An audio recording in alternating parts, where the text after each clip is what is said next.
ভাবির ওই তেদর ভাইকে আমি কিছুতেই বিয়ে করব না ভাইয়া। কেন করবি না? আমার ভাইয়ের কি দোষ গুণ যে বিয়ে করবি না তুই? তোর 7 রাজার কপাল আমার ভাই তোকে পছন্দ করছে, নইলে তোর মতো মায়ারে কোন সুপুরুষ বিয়ে করবে? আমার ভাই লাখে একটা। আহ, প্রিয়ন্তী, থামবা তুমি। আমার ভাই, আমার ভাই করো না তো। আমার বোনও কম কিসে? আমার বোন যদি কমই হতো তাহলে কি আর তোমার ভাই এভাবে পেছন পড়ে থাকতো? তুমি কথা বলবা নয়ন। তোমার বোনরে বোঝাও, আমি রান্না করতে গেলাম। মাথা আমার খারাপ কইরো না, দুই ভাই বোন মিলে। প্রিয়ন্তীর রান্নাঘরে চলে গেল। অয়ন বসে রইল বারান্দায় রাখা ব্রেঞ্চের ওপর। পাশেই ছোট বোন অনু বসে রয়েছে। চোখ মুখ অসম্ভব বিরক্তির বেশ, দু হাত কোমরে রেখে মুখ ফলিয়ে বসে আছে। মাথার দুপাশে লম্বা চুলগুলো বেণি করে দুভাঁজ করে রেখেছে। পায়ের পাতা পাতা লম্বা স্কার্টটা গোলাপি রঙের স্কার্ট এর সাথে মিলিয়ে কালো ঢোলা গেঞ্জি পরেছে। গলায় ওড়না বুকের দুপাশে ঝুলিয়ে দিয়েছে। ফর্সা শরীরে ওকে এখন দেখতে স্নিগ্ধ লাগছে। অয়ন বলল, তোর ভাবির কথায় বিরক্ত হতে হবে না, আমি আছি না। তুই বিয়ে করতে না চাইলে বিয়ে করতে হবে না। আমি প্রণয়ের সাথে কথা বলে নেব। আচ্ছা? আর ভাবিকেও বলবা আমার কানের কাছে যেন সবসময় ভাই ভাই না করে বেড়ায়। আচ্ছা, বলে দেব। আর করবে না। এক্ষুনি বলবা। আচ্ছা, এখনই বলছি। তুই যা, ঘরে যা আর ভাত খাবি। কিছু বললেই খাওয়া দাওয়া বন্ধ কেন করতে হবে? অনু ভাইয়ের আদর পেয়ে আর আহ্লাদে আধখানা হয়ে ভাইয়ের কাছে গিয়ে ভাইয়ের বুকে সেটে গেল। অয়ন মাথায় হাত বুলিয়ে দিয়ে বলল, দেখ না, প্রান্তিক কি করছে। ওকে সাথে নিয়ে খাবারটা খেয়ে নে, নইলে দেখবি তোর ভাবি আর ও রেগে বসে আছে। যাচ্ছি। খাবারটা শেষ করেই অনু প্রান্তিককে নিয়ে বের হলো বাড়ি থেকে। একটু পুরো পাড়াটা ঘুরে আসবে সে। প্রান্তিক তার ভাইয়ের 2 বছরের ছেলে। এই তিনজনকে নিয়েই ওর বেঁচে থাকা। জন্মের পর বাবা আর বছর দুয়েক আগে মা ওকে ছেড়ে চিরকালের জন্য দূরে চলে গেছে। প্রান্তিককে নিয়ে বের হয়ে প্রথমে সিদ্ধান্ত নিল আজ যাবে নয়নাদের পাড়ায়। এই তো সামনের গ্রামটাতেই নয়নাদের বাড়ি। কিছু পথ যাওয়ার পরে পথ আটকে দাঁড়ালো প্রণয়। এসেই প্রান্তিককে কোলে তুলে নিল, গালে চুমু দিয়ে বলল, কোথায় যাওয়া হচ্ছে আমার মামাটার? ফুপির সাথে যাই। তা আপনার ফুপি কই যায়? প্রান্তিক আর বলে না। প্রণয় ওকে কোলে রেখেই অনুর দিকে চায়, থমকে বলে, কই যাচ্ছিস এই সন্ধ্যাবেলায়? অনুও তেরা গলায় বলে, যেই হানে মন চাই হেই হানে যাই, তোর কি? প্রণয় ওর মুখের দিকে চোখ রেখে কটমঠিয়ে বলে। বেয়াদবি করবি না পাখি, সোজা বাড়ি যাবি। অনুও ওর চোখে চোখ রেখে বলে, তোর কথা আমি কেন শুনবো? শুনবি? কেন শুনবি তা আমি জানাতে বাধ্য নই। শুনবো না। প্রণয় ওর মাথায় চাটি মারতেই অনু কেঁদে ফেলল। প্রণয় ব্যঙ্গ করে বলল, এইটুকুতেই কেঁদে ফেললি? আর ও তো ব্যথা দেওয়া বাদই রেখেছি। এক্ষুনি বাড়ির রাস্তা না ধরলে এমন হাল করব না, কাঁদতে কাঁদতে বাপ ভাইয়ের নাম ভুলে আমার নাম নিবি। অনু কাঁদতে কাঁদতে বলল, আমি তোকে বিয়ে করব না। তোর ঘাড় করবে সময় আসলে। তুই এক্ষুনি বাড়ি যাবি কিনা? অনু পেছন ফিরে দৌড়ে বাড়ি ফিরল। প্রণয় ও পিছু পিছু অনুদের বাড়িতেই এলো। বেয়াদবটার সাহস কত! এই সন্ধ্যাবেলায়ও গ্রাম ঘুরতে বের হয়। যত দ্রুত সম্ভব বেয়াদবটাকে বিয়ে করে ঘরে তুলতে হবে। তার বেয়াদব পাখি সব সময় অবাধ্যতা করবে ওর। যাকে যতবার মনের শিকলে বাঁধতে চায় ততবার দূরে সরে যাওয়ার পায়তারা করে। এবার আর না। এই মাসেই বিয়ে করে ঘরে তুলবে। নিজের ঘরে, যে ঘর জুড়ে ওর পাখির আনাগোনা চলবে, যেই পাখির গানে ওর সকাল শুরু হবে। অনু তখন বাড়ি ফিরেই ঘরে গিয়ে দরজা দিয়ে রেখেছে। সে জানে প্রণয় এখন প্রান্তিককে নিয়ে আসবে আর ওর ঘরেও আসার ছুতো খুঁজবে। প্রণয় আসতেই প্রিয়ন্তী ভাইকে ঘরে নিয়ে বসতে দিল। শুকনো নাস্তা দিয়ে রান্নায় বসালো নতুন করে। প্রণয় অনুর দরজার সামনে দিয়ে ঘুরে ফিরে এসে বোনকে বলল, তোর ননদের সাথে কথা বলেছিস? এই মাসে আমি ওকে আমার বাড়ি নিয়ে যাব। হ্যাঁ রে, বলছিলাম যে ও যখন চায় না বিয়ের জন্য আলাদা করে মেয়ে দেখি, কি দরকার ওকে বিয়ে করার? উফ আপু, তুইও না বারবার এক কথা বলিস। আমি তো ননদকেই চাই। প্রিয়ন্তী জ্বলে উঠল। তুই চাস বললেই কি সব পাবি? ওই হতচ্ছাড়ি তো চায় না। আর ওর একটা অকর্মা ভাইও আছে বোনের সাথে। বোন যা বলে তাই সই। আমিও বা কম কি রে আপু? তোর জামাইয়ের নাকের ডগা দিয়ে বোন তুলে নিয়ে যাব, দেখবি। তুই যা পারিস কর। ওই বিয়ের আগে পরে আমি নেই। আমি বললেই নবাবের বেটি খাওয়া বন্ধ করে দেবে। যে পর্যন্ত না ভাই এসে আল্লাহদের নালিশ শুনবে সে পর্যন্ত খাবে না। তারপর তার পরাণেই ভাই আমার কথা শোনাবে। এসব আর ভাল লাগে না। তুই কিসে কম বল? অদ্যামা কেন মানবো আমি? আমার ভাইয়ের জন্য ওর থেকেও হাজার সুন্দরী আনবো আমি। আর দেখবো ওর ভাই ওকে কোন রাজার হাতে তুলে দেয়। আপু রাগ করিস কেন? আমি আছি না? দেখবি ওই বেয়াদবটা একদিন নিজেই আমার জন্য পাগলামো করবে। আচ্ছা রে, মা কেমন আছে? নিয়ে আসলি না কেন? আবার আসতে নিয়ে আসবো। আজ হুট করে এসেছি। আমি তোর ননদের ঘরে যাচ্ছি, দেখি দরজা উল্টে বের করতে পারি কিনা। অনু পাখি, দরজা খোল। তোকে দেখিয়ে চলে যাব, সময় নিয়ে আসিনি, বাড়িও যাইনি। শহর থেকে প্রথমে তোকেই দেখতে এসেছি, একটু মায়া কর। অনু ঘরের ভেতরে বিছানার ওপর পা তুলে বসে আছে। প্রণয়ের ডাক শুনেও মুখে কিচ্ছুটি রাগ করলো না, যেন এমন এক ভাব দেখিয়ে বসে রইল ও আসলে প্রণয়ের ডাক শুনতেই পায়নি। আর ও কয়েকবার ডেকে প্রণয় অতিষ্ঠ হলো বেশ, ধমকে উঠল অনুর নাম ধরে। অনুর বাচ্চা, দরজা খোল বলতেছি। কথা শুনিস না তুই? দরজা না খুললে কিন্তু দরজা ভেঙে ফেলবো একদম। তুই যা করার কর, তবু আমি দরজা খুলবো না। আবার বেয়াদবি করছিস? কি করবি তুই? তোকে কি আমি ভয় পাই? সেবেলা এসে কি করেছিলি? বাম গালে ঠাস করে একটা চট দিয়েছিলি। আমি কি তা ভুলে গেছি? তুই ভুল করেছিলি পাখি, তাই রাগ হয়েছিল। এখন শুধু দেখে চলে যাব। দরজা খোল। না, খুলবো না। কি করেছিলাম সেদিন? মেলাতেই তো গিয়েছিলাম। আমি কি একা গিয়েছিলাম? বান্ধবীদের নিয়েই তো গিয়েছিলাম, ভাইয়ার অনুমতি নিয়ে। তুই কেন আমায় মারলি সেদিন? তুই দরজা খোল, আবার মায়ের খাবি। সেই তখন থেকে দেখছি না তোর সাহস বেড়ে গেছে। আমায় তুই তোকারি কথা শোনাচ্ছিস। অনু চোখ বড় বড় করে জিভ কামড়ে ধরল। এই রে, মনে মনে এতদিন তুই তুই বলে এখন মুখের সামনেও বলে ফেলেছে। জিহ্বার আগা দিয়ে দু ঠোঁট ভিজিয়ে নিয়ে বলল, তাহলে আপনি আমায় বিয়ে করতে চান বলেছেন কেন ভাবির কাছে? আমি আপনাকে বিয়ে করব না। প্রণয় শান্ত হওয়ার চেষ্টা করলো। মাথার ভেতরে রক্তকণিকা দপদপ করে ছড়ছে ওর কথায়, যে কোনো সময় সেরা ছিঁড়ে বাইরে চলে আসবে। মাথা দুপাশে ঝাঁকিয়ে আস্তে করে নরম স্বরে বলল, পাখি আমার, দরজা খোল। এত কথা বলিস না, দেখেই চলে যাব। অনুসন্দ এবারে। প্রণয় মানুষটা ওর কাছে ভয় এক প্রকার। উঠতে বসতে ধুমধাম কিল বসায়। এমনিতেই একটু আগে বেয়াদবি করেছে অনু, এখন যদি দরজা না খুলে পরের বার হাতের কাছে পেলে পিঠ ফাটিয়ে দেবে ওর। দরজা খুলতে প্রণয় ওর মুখের দিকে চেয়ে চোখের দিকে তাকিয়ে একটা ব্যাগ এগিয়ে দিল অনুর দিকে। অনু ব্যাগের দিকে চেয়ে রইল ভ্রু কুঁচকে। কি এটা? তুই ধর, এটা তোর। অনু হাতে নিল, কিছু বলবে তার আগেই প্রণয় চলে গেল ওর দরজার সামনে থেকে। প্রিয়ন্তীর রান্না তখন কেবল শুরুর দিকে। প্রণয় গিয়ে বলল, এসব ঝামেলা এখন করিস না, আমি বাড়ি গেলাম, মায়ের সাথে খাবো।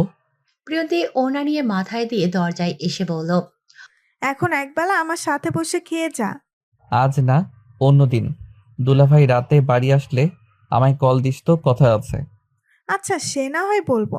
এখন তুই না খেয়ে যাস না প্রণয়। তুই পাগলামো করিস না তো আপু। আমি গেলাম, প্রান্তিকের সাথে এখন আর দেখা করব না, ও যেতে দিতে চাইবে না।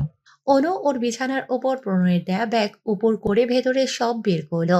4 ডজন কাচের চুড়ি, নীল, লাল, হলুদ আর কালো। অনু সবগুলো চুড়ি একবার একবার করে হাতে দিয়ে সাইজ দেখে নিল। সব ওর হাতের মাপের। তার মানে এই সবগুলো ওকেই দিয়েছে প্রণয়, ভাবিকে দেয়নি। ভাবির হাতের মাপ তো ওর থেকে সাইজই বড়। অনু রোগা সোগা মানুষ কিনা, চুড়িগুলো তুলে নিয়ে আলমারিতে রেখে দিল। বিছানা ঝাড়ু দিয়ে ভাইয়ের ঘরের দিকে গেল। প্রান্তিকটা আসছে না এখনো, মামা পেয়েছে না। তার কি এখন এই অধমের খেয়াল আসবে? অনু এগিয়ে যেতেই প্রিয়ন্তী বলল, প্রণয়ের সাথে কি ব্যবহার করেছিস তুই যে আমার ভাই আমার বাড়ি এসে না খেয়েই চলে গেল? অনু বুঝলো না, মাথা ঝাঁকিয়ে চোখ ছোট ছোট বানিয়ে বলল, মানে? দেখ, একদম সরলা প্রতিমা সাজবি না আমার সামনে তুই। আমি কি জানি না তুই আমার ভাইয়ের সাথে কি আচরণ দেখাস? দরজা নিশ্চয়ই খুলিস নি। আর কি কি বলেছিস যে আমার ভাই আমার সাথে বসে না খেয়েই চলে গেল? আশ্চর্য! খায় নাই কেন তোমার ভাই? আমি জানি। আমি কি তারে বলছি না খাইয়া যাইতে? বলে অনু ঘুরে নিজের ঘরের দিকে গেল। প্রিয়ন্তী রাগে গজগজ করতে করতে বলল, আজ আসুক তোর ভাই, হয় তোরে বাইরে বিয়া দিব, নইলে আমার ভাইয়ের হাতে দিব তোরে একটা ব্যবস্থা করে দিতেই হইব, নইলে তুই আমারেও শান্তি দিবি না, আমার ভাইরেও দিবি না। সে তো আবার পণ করেছে তোরে বিয়ে না দিলে আর বিয়েই করবে না। কি দেইখা পাগল হইল আমার ভাই? ওই রূপ ছাড়া আছে কি না আছে বাবার? ভাবি চুপ করবা, আজ ভাইয়া আসুক, তোমারে তোমার ভাইয়ার বাড়ি দিয়ে আসতে বলবো, দেখো। প্রিয়ন্তী উঠে তেড়ে এলো। কি বললি? আর একবার বল। তোর ভাইকে বলবি ওই আমার ভাইকে আমার এই বাড়িতে দিয়া গেছে না আমার মায়ে দিয়া গেছে, তোর ভাই চাইয়া নিয়ে আইছে। অনু দরজা আটকে দরজায় হেলান দিয়ে বলল। আর তুমিও চলে এলে আমার ভাইরে পাইয়া? তা কি দেখা আইলা, আমার বাবা রাজপ্রাসাদ না আমার ভাইয়ের মুখ? প্রিয়ন্তী দরজার বাইরে দাঁড়িয়ে দরজায় লাথি বসাতে বসাতে বলল। আজ তোর ভাইয়েরে বাড়িতে আসতে দে একটাবার, আমার একদিন আর তোর ভাইয়ের একদিন। তুমি যাও এখন। প্রান্তিক কাঁদে, শোনো না? কান আছে আমার, কালই তোরে বিয়া দিয়া দিমু, দেখবি তুই। অয়ন এসে থেকেই দেখছে প্রিয়ন্তী তার সাথে কথা বলছে না, কেমন চুপচাপ। প্রতিদিনের মতো এগিয়ে এসে এটা ওটা জিজ্ঞেস করছে না, ভালো খারাপ কিছুই বলছে না। বিকেলের জন্য কি রাগ করে বসে আছে নাকি? কি হয়েছে প্রিয়ন্তী, কথা বলো না যে? প্রিয়ন্তী গিয়ে ভাত বাড়তে শুরু করে দিল। তোমার বোনকেও ডাকো, সেও খায়নি। অয়নের কপালে ভাঁজ পড়ল, আবার কি জন্য খাচ্ছে না। প্রিয়ন্তীকে না বলে অনুর ঘরে গেল, দরজা খোলা রেখেছে মেয়েটা। তবে ভেতরে না গিয়ে বাইরে থেকেই ডাকলো। অনু, খাবি আয়। অনু ভাইয়ের ডাকে মুখ ফুলিয়ে বলল। যাব না, খাবো না। আবার কি হয়েছে? কি হবে? কিছুই হয় নাই। অয়ন এবারে ঘরে ঢুকলো। বিছানায় উল্টো দিকে ফিরে শুয়ে আছে অনু। অয়ন গিয়ে চেয়ার টেনে বসলো। তোর ভাবির সাথে ঝগড়া হয়েছে? দেখো না, প্রণয় তোরে পছন্দ করে, বিয়ে করতে চায়। আজ একটু আগেও কল দিছিল। আমি হ্যাঁ না কিছুই বলি নাই। তুই চাইলে বিয়ে হবে না, চাইলে বিয়ে হইব না। তুই বল, প্রণয়কে বিয়ে করবি? অনু চুপ করে আছে বলে অয়ন নিজেই আবার বলল। প্রণয় আর বেকার নাই, শহরে বিরাট কাপড়ের দোকান দিছে, মাসে অনেকগুলো টাকা আয় করে। আমার থেকে ওর কাছে বেশি সুখে থাকবি। বিয়ে তো একদিন দিবই। তুই ভাব কারে বিয়ে করবি। তোর ভাবি, মহিলাটা আমায় সহ্য করে না ইদানিং, আমি বুঝি সব। কয়বার করে ওরা আসতে চাইলো তোরে নিয়ে যেতে, আমি মানা করছি। তোর ভাবি তোরে আদর করে অনু, ওর সাথে রাগ করিস না। ও শুধু চায় তুই ওর আরেক আদরের বউ হয়ে ওই বাড়ি যা। তুই দেখিস না, তোর একটু অসুস্থতায়ও প্রিয়া কত চিন্তা ভাবনা করে দিনরাত। তোর সাথে ঘুমায়, তোর কখন কি লাগে, কেমন লাগে না লাগে, কি খেতে চাস না চাস, সব খেয়াল রাখে। প্রিয়ন্তীর মাটাও তোকে কত আদর করে, আমি দেখি তো অনু। সব তো ঠিক আছে, সমস্যা তো ওই প্রণয়কে নিয়েই ভাইয়া। আমার সাথে কি ব্যবহার করে দেখো না তুমি। যখনই আসে আমাকে ধমকের উপরে রাখে, পান থেকে চুন খসতেই রাগারাগি করে। শুধু আমার সাথেই না, সবার সাথেই রাগ দেখায়। যখন তখন হাত উঠিয়ে ফেলে। একটা কথা বললেও গায়ে লাগায় না। তেরামির তার শেষ নেই। ও তো একটু ওরকম করে, এছাড়া তো আর চরিত্রে সমস্যা নাই, সব ঠিক আছে। অনু বিরক্তকর মুখভঙ্গিমা করে বসে থাকে। অয়ন ওকে জোর করে বিছানা থেকে নামিয়ে খেতে নিয়ে যায়। প্রিয়ন্তী রান্নাঘরের মেঝেতে পাটি বিছিয়ে দিয়েছে। প্রান্তিক সেখানে মাঝখানে খেতে বসেছে। ভাতের সাথে প্রিয়ন্তী ওকে মাছের টুকরো খেতে দিয়েছে। অনু আর অয়ন এসে প্রান্তিকের দুপাশে বসল। প্রিয়ন্তী চুপচাপ দুটো প্লেট এগিয়ে দিল দুই ভাই বোনকে। ওরা দুজনে প্লেট এগিয়ে নিয়ে গ্লাস ভর্তি পানি নিয়ে হাত পরিষ্কার করে নিল।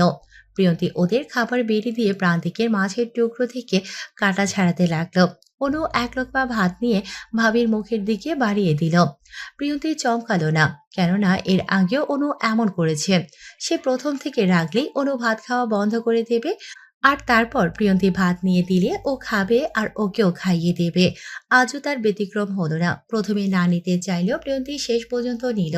খাওয়া শেষ হতেই অয়ন বলল। কাল আমার বোনকে ছেলেপক্ষ দেখতে আসবে, খবরদার কথাটা যেন বাড়ির বাইরে না যায়। আর সকল রান্না বান্নার দায়িত্ব তোমার।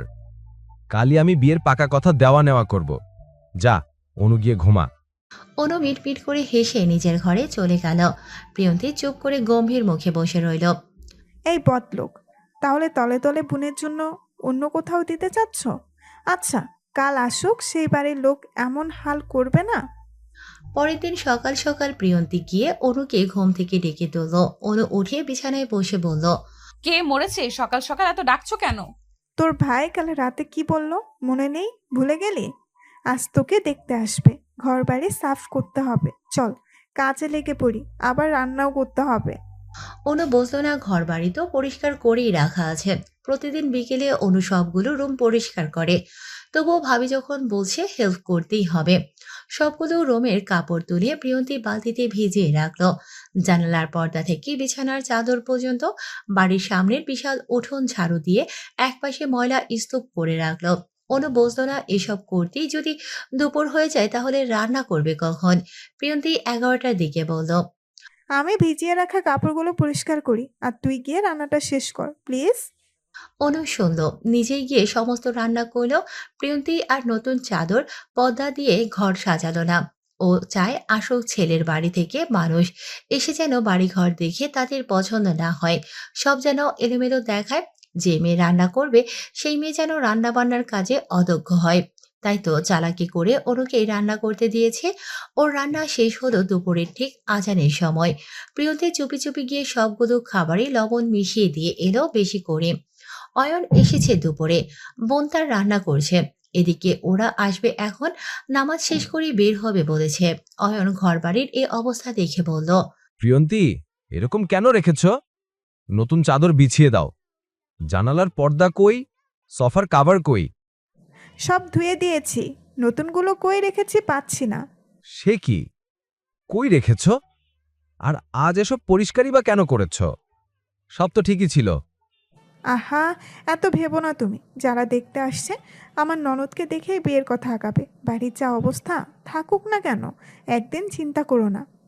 ওকে দ্রুত তৈরি করে দাও, ওরা আসছে। প্রান্তিক তার ফুপির রুমে বসেছিল। তার মা তার ফুপিকে শাড়ি পরিয়ে দিয়েছে। প্রান্তিক চিপস খেতে খেতে প্রণয়ের গলার স্বর শুনে দৌড়ে বের হয়ে এলো। প্রিয়ন্তী শাড়ি পরানোর হাত থামিয়ে ঠিক করে শোনার চেষ্টা করলো কারা এসেছে। বাইরে গিয়ে দেখলো ওর মা আর ভাই এসেছে। হায় আল্লাহ!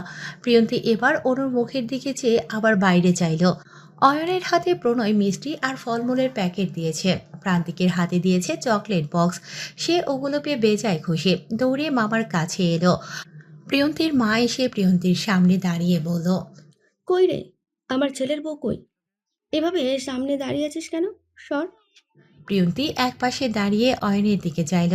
ওকে তো বলেনি যে প্রণয় দেখতে আসবে, তাহলে ভং করার কি ছিল? এখনো যা করে রেখেছে, এসব কি হবে? প্রণয়ের মা পহেলিকা অনুর মুখে হাত দিয়ে থুতনি ধরে চুমু খেলেন। অনু বিছানায় বসে আছে, তার অস্বস্তি লাগছে। যদিও প্রহেলিকা বেগমকে আগে থেকেই চেনে, তবুও খুব কম মেলামেশা হয়েছে ওর। প্রহেলিকার সাথে আনা ব্যাগ থেকে একটি স্বর্ণের আংটি বের করে ও ডান হাতের অনামিকা আঙ্গুলে পরিয়ে দিল। অনু পুরোটা সময় ঝড়বস্তুর মতো বসে রইল একভাবে। প্রহেলিকা স্মিত হেসে বলল, কেমন আছে আম্মাটা? অনু একটু চমকে উঠল। এতটা সময় যে সে প্রণয়কে নিয়েই ভাবছিল। এবার আমতা আমতা করে বলল, জি আন্টি, ভালো। আচ্ছা। এ প্রিয়ন্তী, তুই ওকে এই গরমে শাড়ি কেন পরতে দিয়েছিস? আরে আমরা কি বাইরের কেউ যে সেজেগুজে দেখাতে হবে? প্রিয়ন্তী ফুলে ফেপে উঠল ভেতর ভেতর। অয়ন্ত তাকে বলেনি যে কারা দেখতে আসবে, শুধু বলেছে আগামীকাল ছেলেপক্ষ আসবে। মেয়ে দেখার ঝামেলায় আর গেলেন না প্রহেলিকা। অয়ন প্রিয়ন্তী আর অনুকে তাড়া দিল খাবার সাজাতে। আজ টেবিল সেট করা হয়েছে। প্রণয় আর প্রান্তিক আগে আগে বসলো। অয়নও পাশেই বসে এটা ওটা কথা বলল। প্রহেলিকা মেয়ের বাড়ি এসেছে বলে পরে খাবেন বললেন, কিন্তু অয়ন একসাথেই বসতে বলল। অনু প্রণয়ের সামনে আসতে চাইল না, তাই ওকে আর জোর করেনি প্রিয়ন্তী। বিয়েতে যে রাজি হয়েছে এই অনেক। খাবার সাজিয়ে দিতে গিয়ে প্রিয়ন্তী বারবার শুকনো ঢোক গেল। খাবারের স্বাদ নষ্ট করে ফেলেছে যে নিজ হাতে। অয়ন ভালো করেই ধরে ফেলবে এরকম বিষাদ খাবার অনু রান্না করবে না। ওর রান্নার হাত খুব ভালো। সবাইকে খাবার দিয়ে ও টেবিলের পাশেই দাঁড়িয়ে রইল। অয়ন সবার আগে মুখে দিতেই চোখ মুখ কুঁচকে ফেলল। এ কি রান্নার বাহার! ওর মুখের এক্সপ্রেশন প্রিয়ন্তী বুঝল। কাঁদো কাঁদো মুখটাতে জোর করে হাসি আনার চেষ্টা চালিয়ে বলল, ওই আসলে হয়েছে কি, চা করতে গিয়ে তাকের উপর থেকে চিনির বয়াম নিতে গিয়ে সব চিনি খাবারে পড়ছিল।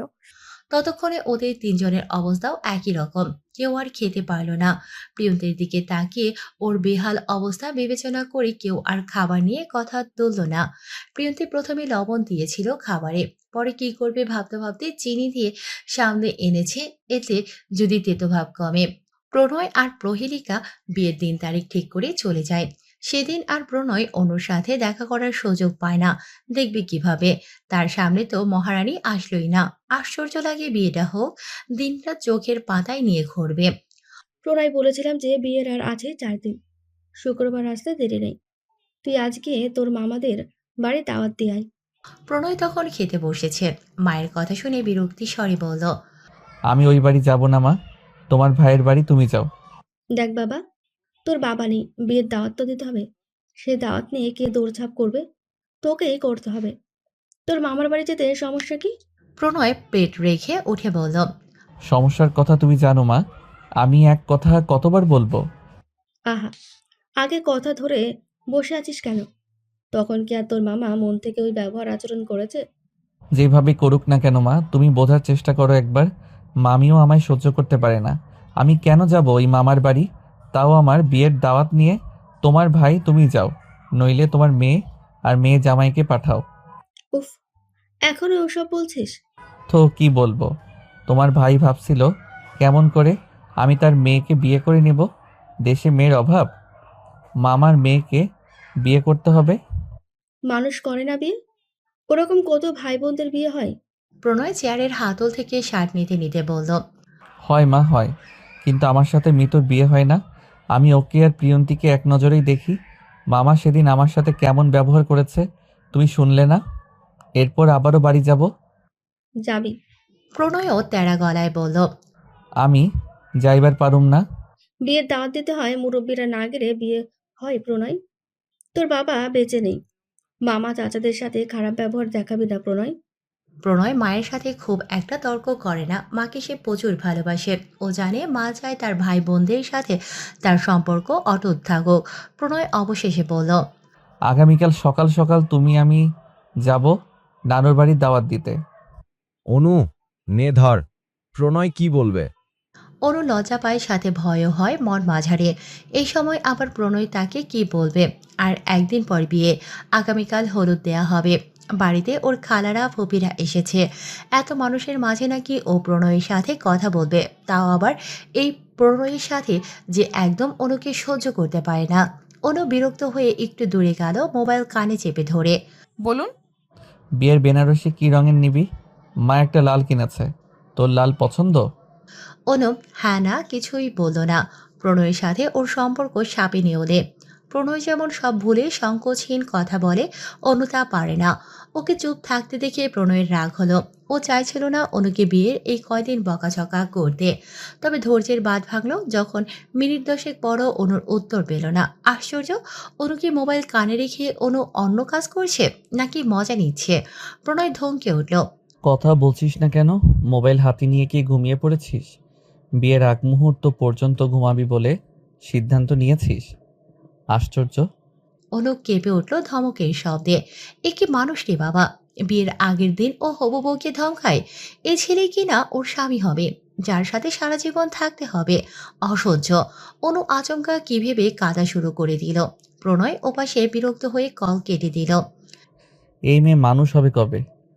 এদিকে অনুর কান্না দেখে বাড়ির সকলে এগিয়ে এলো। কি হয়েছে কি হয়েছে জিজ্ঞেস করাতেও সবাইকে বলল না কি হয়েছে। ও নিজেও বুঝলো না ওর আসলে হয়েছে কি, শুধু জানে অসহ্য লাগছে। অয়ন এসে প্রিয়ন্তীকে জিজ্ঞেস করলো। তোমার ভাই আবার বকেছে আমার বোনকে? প্রিয়ন্তী কাজ করতে করতে অতিষ্ঠ হয়ে জবাব দিল, আমার ভাইয়ের খেয়ে কাজ নাই?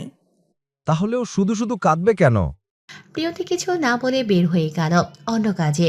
অনু এসে ভাইয়ের কাছে আবার নালিশ জানালো। প্রণয় তাকে আজও ধমকেছে। অয়ন বোনের গায়ে হলুদের অনুষ্ঠান করবে নিজ বাড়ির উঠোনে। একপাশে প্যান্ডেল সাজানো হয়েছে, তাই পুরো বাড়িতে লাল নীল মরিচবাতি লাগিয়েছে, যা রাত হতেই আলো দিয়ে পরিবেশ উজ্জ্বল করে রাখছে। অনুকে হলুদের জন্য সাজানো হচ্ছে। পরনে হলুদ সিল্কের শাড়ি আর হাতে পায়ে গায়ে হলুদের গাঁদা ফুলের সাজসজ্জা। চোখে হালকা কাজল আর ঠোঁটে লাল লিপস্টিক তার সৌন্দর্য আরও ফুটিয়ে তুলেছে। মাথার চুল খোপা করে গাঁদা ফুলের মালা পেঁচিয়ে দেওয়া হয়েছে, যা তাকে একদম সোনার বরণ মেয়ে করে তুলেছে। উঠোন জুড়ে আত্মীয় স্বজন বন্ধু বান্ধবের হই হুল্লোড়। কেউ হাসছে, কেউ হাততালি দিচ্ছে, আবার কেউ গানের তালে তালে নাচে। বড়রা অনুকে নিয়ে এসে প্যান্ডেলে বসালো। সকলে একে একে গায়ে হলুদ মাখিয়ে দিচ্ছে আর আশীর্বাদ করছে সুখী হওয়ার জন্য। পাশেই দাঁড়িয়ে আছে অয়ন। বোনের উজ্জ্বল হাসি দেখে তার চোখে ভালোবাসা আর আবেগের মিশ্রণ। রাত বাড়ার সঙ্গে সঙ্গে প্যান্ডেলের আলো, হাসির রোল আর বিয়ের সানাইয়ে ওঠানটা যেন এক স্বপ্নময় আনন্দের জায়গায় পরিণত হয়েছে। অয়নের মনে পড়ে গেল মা বাবার মুখটা।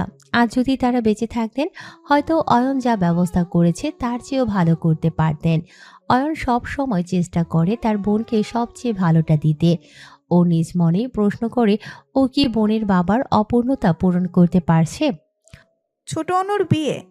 অয়ন নিজ ভাবনায় ডুবেছিল বলে প্রিয়ন্তীকে খেয়াল করেনি। প্রিয়ন্তীর কথায় হুঁশ ফিরল।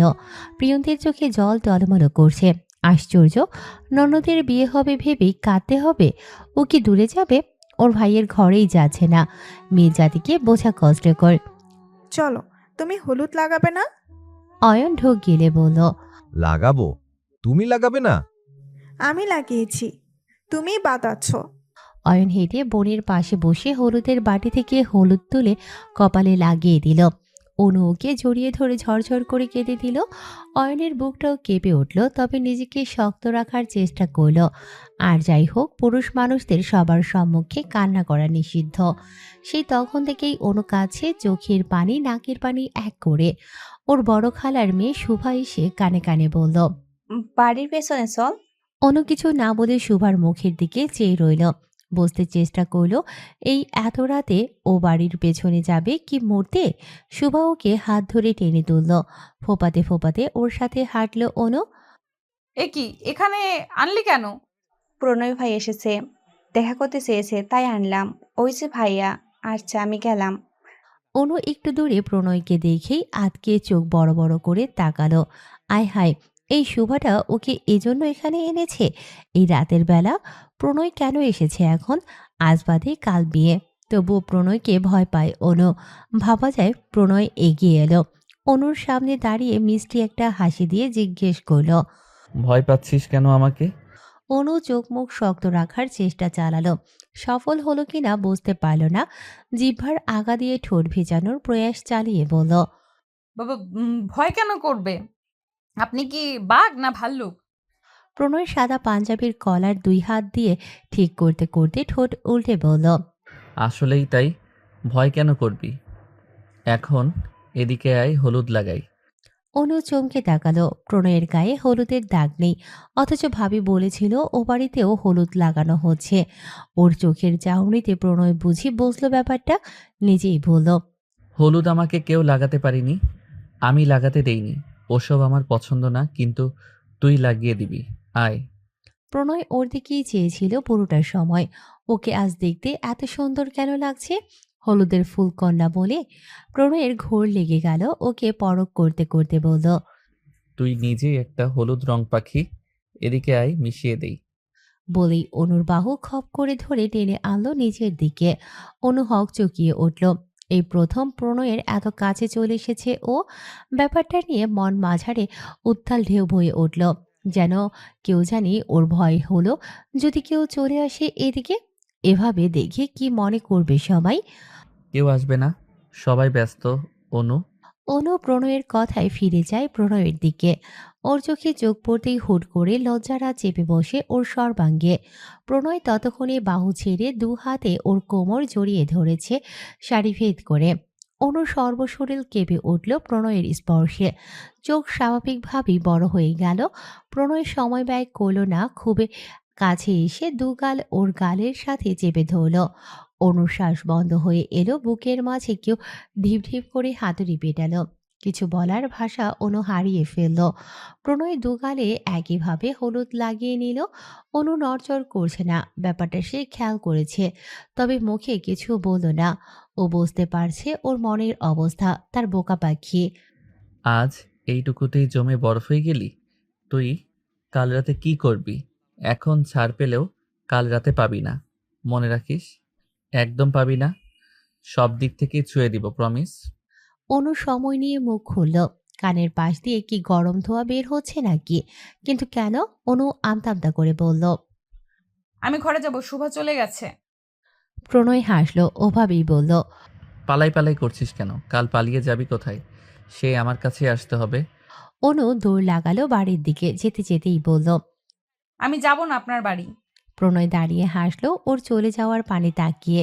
পকেট থেকে ফোন বের করে আলো জ্বালিয়ে নিজের বাড়ির রাস্তা ধরতে ধরতে গিয়ে উঠল। তোমার ঘর বাড়ি আমার লিখে দিব বুঝিয়ে। তোমায় নিয়ে যাব হয় পৃথিবীকে জানিয়ে। আমার গরুর গাড়িতে বউ সাজিয়ে তুত্তুর তুত্তুর তুত্তুর তুত্তুর সানাই বাজিয়ে। আরে যাব তোমায় শ্বশুর বাড়ি নিয়ে। আরে যাবে তোমায় শ্বশুর বাড়ি নিয়ে। আজ সকাল থেকেই প্রণয়দের বাড়ির চিত্র অন্যরকম অন্য দিনের তুলনায়। প্রণয় বছরখানেক আগে ঢাকায় চাচার সাহায্য নিয়ে কাপড়ের দোকান দিয়েছে। মাসের পর মাস ওখানেই থাকতে হয়, ব্যবসা সামলাতে হয় তার একার। গ্রামে আসে মাঝে মাঝে, মা বোন গ্রামেই থাকে। এছাড়াও তার প্রিয় শখের নারীর আবাসও এখানেই, এই মেদিনীপুরে। বাবার রেখে যাওয়া জমি জমারও অভাব নেই। বিশাল জমির উপরে ঘর উঠিয়েছে ইট দিয়ে। বলা যায় এই গ্রামে এখন প্রণয়ের সংসারের অবস্থাই বেশি সচ্ছল। 3টে বেডরুম, একটা বসার রুম আর কিচেন রুম রয়েছে প্রণয়ের। ওর আর ভাই নেই, বোনটারও বিয়ে হয়ে গেছে, তাই আপাতত বাড়ি একতলা কমপ্লিট করেছে, বাকিটা পরে ধীরে ধীরে করা যাবে। অয়ন আর প্রিয়ন্তীর বিয়েটা এভাবে ধুমধাম করে করা হয়নি, তখন পরিস্থিতি এমন ছিল না। আর ওরাও প্রিয়ন্তী আর অয়নের 3 বছরের সম্পর্ক মানতে চাচ্ছিল না। যার ফলস্বরূপ একদিন অয়ন এসে প্রিয়ন্তীকে নিজের সাথে করে নিয়ে চলে গেল কাউকে না জানিয়ে। পরের দিন খবর এলো দুজনে বিয়ে করে নিছে। পহেলিকা মেয়ের সাথে অভিমান করে 7 মাস কথা বলা বন্ধ করে রেখেছিলেন, কিন্তু মেয়েকে আর ভুলতে পারলেন না, তাই মেনে নিলেন। এই যে আজ প্রণয়ের বিয়ে, বাড়িতে এত আত্মীয় স্বজন এসেছে, অথচ ভাইয়ের বিয়ের দিন বোন নেই। আসবে কি করে? ওদিকে কে সামলাবে? এ কি, প্রিয়ন্তীর শ্বশুর শাশুড়ি আছে যে তারা সব সামলাবে? তবে অনয় বলেছে বিয়ে শেষ হলে প্রণয় আর অনুর সাথে প্রিয়ন্তীও বাসায় যাবে।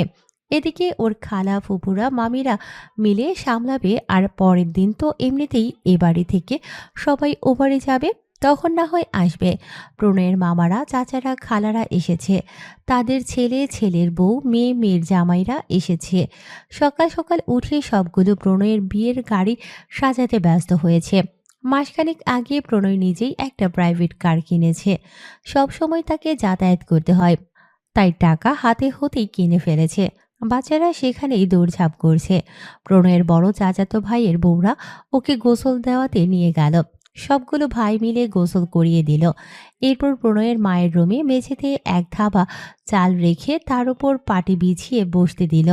কলাপাতার নতুন পাতার নিউজ এনে হাতে ধরিয়ে দিল। এটা নাকি নিয়ম, প্রণয়ের রুমে ফুল দিয়ে সাজানো হচ্ছে। ওর কাজিনরা সকাল সকাল গোলাপ আর রজনীগন্ধা ফুল এনেছে বাসর সাজাবে বলে। আপাতত সবাই ওখানেই আছে। দুপুরে নামাজ পড়ে বের হবে বউ আনতে। প্রণয়ের মা ঘরে এসে ছেলের বউয়ের জন্য রাখা সব গহনা নিয়ে ছেলের পাশে বসে এক এক করে দেখালো। এসব ওর নজরেই রাখতে বলল। বাড়িতে এখন অনেক মানুষ, কার নজরে পড়ে আর কে নিয়ে নেয় বলা যায় না। প্রণয় এগুলো নিয়ে ভাবতে লাগলো, বউ সাজলে অনুকে প্রতিদিনের তুলনায় আরো বেশি সুন্দর লাগবে, তাই না? আচ্ছা, কেমন দেখাবে যখন ও লাল বেনারসি পরে কবুল বলে ওর বউ হবে? যখন রাতে প্রণয়ের ঘরে আসার অপেক্ষায় অনু বিছানায় ঘোমটা দিয়ে বসে রইবে, ভাবতে বুকের ভেতর শীতল স্রোত বয়ে গেল। ওর কানের কাছে এসে বন্ধুরা নানা রকম বাণী শোনাতে লাগলো। প্রণয় শুধু মুখে হাসি ঝুলিয়ে বসে রইল, মুখে কিছুই বলল না, শুধু প্রহর গুনে চলল কখন বর বেশি গিয়ে বউ আনবে। অনুর গায়ে সবুজ রঙের সিল্কের কাতান শাড়ি জড়ানো, ওর পাশে শোভাসহ আরো অনেক কাজিন সমাজ বসে রয়েছে। অনুর 2 হাত ভর্তি লাল মেহেদি দেয়া হয়েছে, সেগুলোই শুকানো হচ্ছে 2 হাত মেলে ধরে। ওর সাথে বাকিরাও মেহেদি লাগাচ্ছে। একটু পরেই অনুকে গোসল করাবে ওরা। গ্রামের বিয়েতে বউয়ের গোসল দেওয়াও একটা অন্যরকম সুন্দর ও মজাদার মুহূর্ত। সবগুলো ভাই বোন বউয়ের মাথার উপর এক হাত করে রাখবে, তারপর সবগুলো এক এক করে বউয়ের সামনে গিয়ে পেছন ফিরে মাথার উপর পানি ঢালার চেষ্টা করবে। কেউ সফল হবে, আবার কেউ বিফল হবে। প্রান্তিক শুধু অনুর পাশে বসে নিজের ছোট্ট দু হাত দেখছে। ওর হাতেও সুভার ছোট্ট বোন সুহা মেহেদি লাগিয়ে দিয়েছে। প্রান্তিক আজ সকাল থেকেই ফুপির পাশে পাশে থাকছে। আব্বুটা সবসময় বাইরে রান্না বান্নার ওখানে দাঁড়িয়ে তদারকি করছে, আর প্রিয়ন্তী অন্যান্য কাজ করছে। কার কখন কি লাগে না লাগে। দুপুরের আগেই গোসল করিয়ে এনে লাল সুতির কাপড় পরিয়ে দিল অনুকে। বর আসবে, বউয়ের লাগেজ সাজিয়ে তারপর অনুকে সাজাবে সবাই মিলে। দুপুরের আজানের কিছু সময় বাদেই বাইরে হইচই শোনা গেল। বর এসেছে, বর এসেছে। প্রান্তিক মামাকে দেখেই দৌড়ে গেল। ওর মাথায় আসলো না বর কই এসেছে। এসেছে তো ওর মামা। অনুর কাজিনরা মিলে গেট সাজিয়েছে। প্রণয়কে মিষ্টি শরবত খাওয়ানো হলো। তারপর 5,000 টাকা ডিমান্ড করে ভেতরে আসতে দেয়া হলো। একদল মেয়ে এলো অনুর ঘরে প্রিয়ন্তীর সাথে। অনু ওদের বসার জায়গা করে দিতে বলল। ওরা প্রিয়ন্তীর খালাতো মামাতো বোন। প্রিয়ন্তী আবার বাইরে গেল। একটা মেয়ে এসে অনুর পাশে বসে বলল। যাও চেঞ্জ করে আসো, তোমাকে আবার সঙ্গ সাজতে হবে।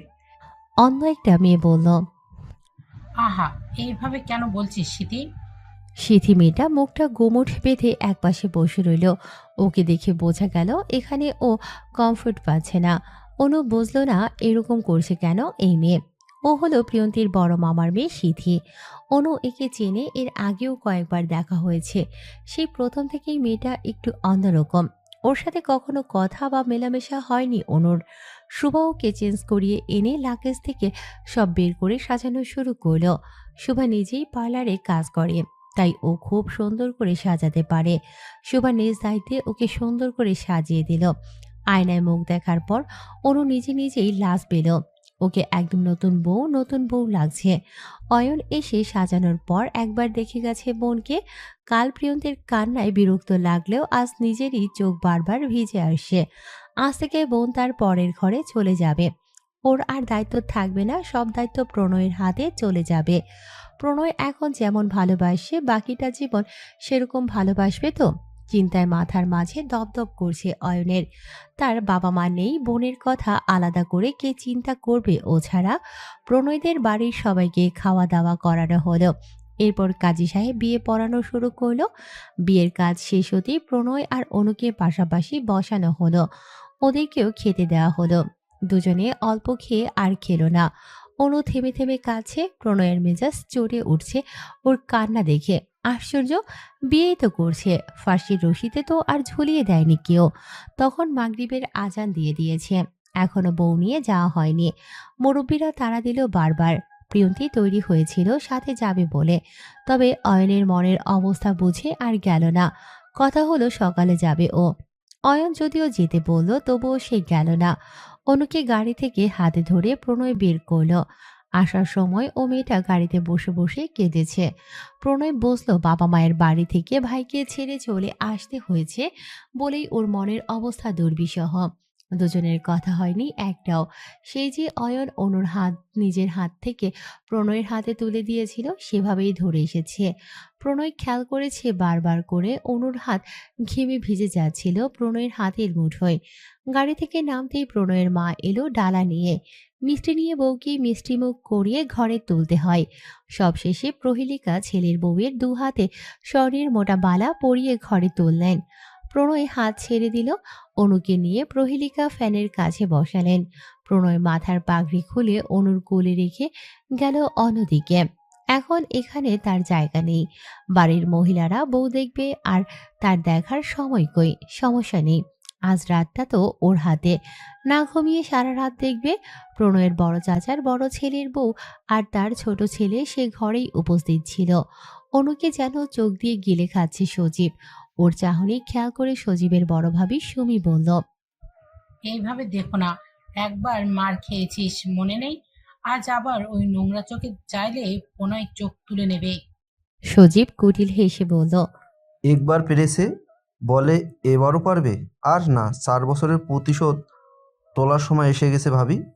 জলে নামবো কেবল, সেই জল ঘোলা করে নোংরা করতে যা করার সব করব। সুমিও দেবরের সাথে তাল মিলিয়ে বলল। আমি তোর সাথে আছি সব সময়। প্রণয়ের রুমে মাত্রই এনেছে অনুকে, পুরো ঘরে চোখ বুলিয়ে মাথা নামিয়ে নিচু করে রাখলো। প্রণয়ের কাজিনরা নানা রকম কথা বলে ওকে লজ্জা দেয়া শুরু করলো। এই লজ্জা থেকে বাঁচাতে এলো প্রণয় নিজেই। ও আসতেই সবগুলো হেসে হো হো করে রুম থেকে চলে গেল। প্রণয় দরজা বন্ধ করে দিল। অনু বিছানার সামনে দাঁড়িয়ে আছে মাথা নামিয়ে। প্রণয় হেঁটে কাছে চলে এলো, সামনে এসে দাঁড়িয়ে বলল। কি হয়েছে? কি হয়েছে? মাথা নামিয়ে কেন? অনু কি বলবে ভাবতে ভাবতে প্রণয় আবারও বলল। আমি আমার বউকে ভালো করে দেখতে পারিনি, দেখতে চাই। অনু চমকে ওর দিকে চাইলো মাথা তুলে। প্রণয় বুকে হাত দিয়ে ঢং করে মাশাল্লাহ বলে বিছানায় চিত হয়ে শুয়ে বলল। অনু আবারও লজ্জা পেয়ে মাথা নামিয়ে নিল। প্রণয় ওকে মুখ লুকাতে দেখে এক হাত বাড়িয়ে অনুর ডান হাত ধরে হ্যাঁচকা টানে নিচের দিকে ফেলল। শরীরের ভারসাম্য হুট করে হারিয়ে অনু পড়ল ঠিক প্রণয়ের বুকের উপর। মুখ তুলে দেখল সে প্রণয়ের অনেক কাছে চলে এসেছে। উঠতে চাইলে প্রণয় আরো বল প্রয়োগ করে চেপে ধরল। ফিসফিসিয়ে বলল। আজ আর পালাতে পারবি না। পালানোর সব রাস্তায় আমি নিজ হাতে বন্ধ করে দিয়ে এসেছি বউ। সকাল শুরু হয়েছে অনেক আগে। দেয়াল ঘড়িতে সময় জানান দিচ্ছে 9টা বেজে গেছে। অনু ঘুমিয়ে আছে, লম্বা লম্বা ভেজা চুলগুলো বিছানার চারপাশে ছড়ানো। প্রণয় ওর মাথার কাছেই বিছানার হেডবোর্ডের সাথে পিঠ ঠেকিয়ে বসেছে। ওর ডান হাত অনুর মাথার চুলের ভাঁজে ডুবে আছে। অনু ঘুমিয়েছেই ফজরের পর। ওর নাজুক পাতলা শরীর এখন দুর্বল, থেমে থেমে শ্বাস নিচ্ছে। এদিকে দরজায় এসে বারবার অনুকে ডাকছে সবাই। প্রণয় বিরক্তিতে চোখ মুখ কুঁচকে উঠে দরজা খুলে দিল। কে মেরেছে এই সকাল সকাল? প্রণয়ের নানিমা লাঠিতে ভর দিয়ে এগিয়ে এলো রুমের ভিতরে। কে মরবি? তুই জিন্দা আসোস, তা নাতি বউ উঠে না কে? তুই আবার বেশি বেশি করে মেরে ফেলিস নাই তো? উফ নানি, এসব কি কথা? তুমি যাও, ও ঘুমাচ্ছে। প্রণয়ের নানিমা বিছানার দিকে এসে বললেন। অত দরদ করিস? তুই আজ একদিন না হতেই হবে ডাকি তোল। সবাই নতুন বউ দেখবো তো। আজ কম ঘুমাক, কাল বেশি ঘুমাইবো। প্রণয় আর পারল না, নানিকে যেতে বলেও আস্তে আস্তে ডেকে অনুকে তুলে দিল। পাতলা চাদর বিছানো ছিল ওর শরীরের উপর, শাড়ি এলোমেলো। উঠে বিছানায় বসে চুলগুলো হাত খোপা করে নিল। এরপর বিছানা থেকে নেমে শাড়ি ঠিক করল। প্রণয়ের দিকে একবার চেয়ে চোখ নামিয়ে ব্রাশ বের করে রুমের সাথে লাগোয়া বাথরুমে গেল ফ্রেশ হতে। প্রণয়ও ওর পিছু পিছু গেল, গিয়েই বাথরুমের দরজা বন্ধ করে দিল। তা দেখে অনু চমকে উঠল। এই বদলোক আবার এখানে এখন কি কাজে এসেছে? প্রণয় হেসে হেসে বলল। এভাবে তাকিয়ে কি দেখছিস? কাল রাতে দেখিস নাই? মন ভরে নাই? অনুব্রাস শক্ত করে ধরে বলল। কাল রাতে তো তুমি তুমি করে বলছিলেন। প্রণয় জিজ্ঞাসু দৃষ্টিতে তাকিয়ে বলল। কখন? ওই যে তখন, এখন ভুলে গেছেন? ভুলে গেছি, মনে করিয়ে দে। কখন বলেছিলাম? অনু বুঝলো প্রণয় ফাজলামো করতে চাচ্ছে, তাই চোখ বুজে আবার খুলে বলল। তুই তুই করেই বলছিলেন। এখন যান, বাইরে যান, আমার প্রাইভেসি দরকার। প্রণয় অনুর হাত থেকে ব্রাশ খপ করে কেড়ে নিল। পেস্ট লাগাতে লাগাতে বলল। চল আজ এক ব্রাশ দিয়ে দুজনে ব্রাশ করি, আর প্রাইভেসির দরকার নেই। অনু চটে উঠল। এবারে দরজার দিকে এগিয়ে গিয়ে দরজা খুলে হাত দিয়ে ইশারা করে বলল। এক্ষুনি বের হন। প্রণয় ব্রাশটা অনুর হাতে ধরিয়ে দিয়ে বের হয়ে গেল। অনু দাঁত খটমট করে আস্তে করে বলল। বদলোক। প্রণয় আর অনু একসাথে ডাইনিংয়ে এসেছে। অনু মাথা নামিয়ে মাথার উপর শাড়ির আঁচল দিয়ে ঘোমটা দিয়ে রেখেছে। প্রণয় ওর জন্য একটা চেয়ার টেনে দিয়ে বসতে বলল। তার পাশের চেয়ারেই প্রণয় বসলো। নিজ হাতে প্লেট, পানির গ্লাস সহ খাবার এগিয়ে দিল প্রণয় অনুকে। এর মাঝেই টেবিলে বসা সিথি নিজের খেতে নেওয়া খাবার সম্পূর্ণ না খেয়ে প্লেটে পানি ঢেলে হাত ধুয়ে উঠে গেল। প্রণয়ের ভাবান্তর হলো না, আগের মতোই পরোটার প্লেট এগিয়ে দিল অনুর দিকে। তবে অনু তাকিয়ে রইল সিথির চলে যাওয়ার পানে। অনু আর প্রণয় খাবার শেষ করে সোফায় বসলো সবার সাথে গল্প করতে। প্রণয়দের বাসায় মেহমানের জন্য রান্না বান্নার আয়োজন করছে। বাড়ির সামনে খোলা ময়দানে ওর চাচারাই সব সামলাচ্ছে। সিথি আর ওর মা দাঁড়িয়ে আছে অনুর থেকে খানিক দূরে। সিথি মায়ের দিকে তাকিয়ে বলল। বিয়ে হতে না তুই দেখলি বউকে কত কেয়ার করা শুরু করেছে। আমার এসব সহ্য হয় না আম্মু। আমি কি দোষ করেছিলাম যে আমায় বিয়ে করলো না? আমি বরং ওই মেয়েটার থেকে 1000 গুণ বেশি ভালোবাসি প্রণয়কে। এত অল্পতে অধৈর্য হলে চলবে? কিছুদিন যাক, দেখবি প্রণয় নিজেই তোর কাছে ধরা দেবে। আমি আছি না? দ্রুত কিছু করো আম্মু, আমি কিন্তু ওই মেয়েকে যে কোনো সময় যা কিছু করে দিতে পারি। প্রিয়ন্তী আর প্রান্তিক এলো সেই সময়ে। এসেই অনুর পাশে বসলো। অনু প্রান্তিককে কোলে তুলে নিল। প্রান্তিক নালিশ জানালো আম্মু তাকে আরও সকালে কেন আনেনি এখানে। তার মামার বাসায় অনু কেন একা থেকেছে, ওকে না সাথে এনে। প্রণয় অনুকে ভেতরে রেখে বাইরে এলো। সবটা নিজ চোখে দেখে নিতে হবে, কোথায় না আবার ভুল হয়ে যায় সবার কাজে। প্রণয়ের সামনে ওর বড় চাচার বড় ছেলে সবুজ এলো। সবুজ আর আরো কয়েকজন মিলে খাবার টেবিল নিচ্ছে। আর একটু পরেই আবার ও বাড়ি থেকে সবাই আসবে। প্রণয় সব খেয়াল করে দেখে রমে গেল। বাথরুমে গিয়ে দেখলো ভেজা কাপড়গুলো বালতিতেই রয়ে গেছে। ও সব ধুয়ে নিয়ে এলো ব্যালকনিতে দিতে যাবে। সে সময় সিথি আর সাবিলা এলো। সাবিলা প্রণয়ের ছোট মামার মেয়ে, বয়স হবে অনুর মতো। প্রণয়কে কাপড় মেলতে দেখে সিথি বলল, বিয়ে করতে না করতেই দেখি বউ ভক্ত হয়ে গেলে। তোমাকে অন্যরকম মনে করেছিলাম আমি। প্রণয় ভাবলেশীন শক্ত গলায় বলল। কিন্তু আমি এমনই। সিথি হালকা কেশে বিছানায় বসতে বসতে বলল, না না, বেশ ভালো তো এসব। প্রণয় কথা না বাড়িয়ে কাপড় মেলে দিয়ে বাইরে গেল। সিথি হতাশ হলো। ও ভেবেছিল যে এসে কথা বলে গল্প করতে চাইলে প্রণয়ও তাল মেলাবে, কিন্তু সেরকম না হওয়াতে বিরক্ত হয়ে উঠে ও নিজেও রুম থেকে চলে গেল। অনুর সাথে অনেকে এসে পরিচয় হচ্ছে। অনু কাউকে কাউকে চিনলেও অনেককেই চেনে না আজ এখানে। সুমি এসে পাশে বসে বলল, সমস্যা নেই অনু, সবাইকে চিনতে পারবা। ওই যে দূরে দেখছো ওয়েস্টার্ন পরা মেয়েটা, ওই মেয়েটার সাথেই তো আমাদের প্রণয়ের বিয়ের কথা বলা ছিল। অনু কিছুই বলল না, শুধু শুনল সমীর বলা কথাগুলো। তাহলে এই ব্যাপার। এজন্যই সিথি ওকে সহ্য করতে পারে না। অনু প্রণয়কে খুঁজলো চোখ ঘুরিয়ে ঘুরিয়ে, তবে দেখা পেল না। এও দেখল না কেউ ওকে খুব বাজে কুৎসিত নজরে গিলে নেবার প্রচেষ্টা চালাচ্ছিল। অনু বিকেল হতেই ভাইয়ের বাড়ি যাবে বলে সব প্রস্তুত করে রাখছিল। এটা গ্রামের বিয়ের একটা সাধারণ ব্যাপার। বিয়ের পরদিন নতুন জামাই ও তাদের মেয়ে একদিনের জন্য বাবার ভিটায় বেড়াতে আসে। প্রণয় বাইরের কাজ শেষ করে ঘরে এলো। গরমে শরীর ঘেমে উঠেছে। এই মুহূর্তে ঠান্ডা পানি দিয়ে গোসল না দিলেই নয়। অনু চুল বাঁধছিল আয়নার সামনে দাঁড়িয়ে। প্রণয় রুমে এসে ওয়ার্ড্রোব থেকে প্যান্ট শার্ট বের করতে করতে অনুকে দেখল। অনু আয়নার ভেতর থেকেই প্রণয়কে দেখে মাথা নামিয়ে রাখলো। আমি গোসল দিব, তুই গামছা নিয়ে আয়, সকালে বেলকনিতে দিয়েছিলাম।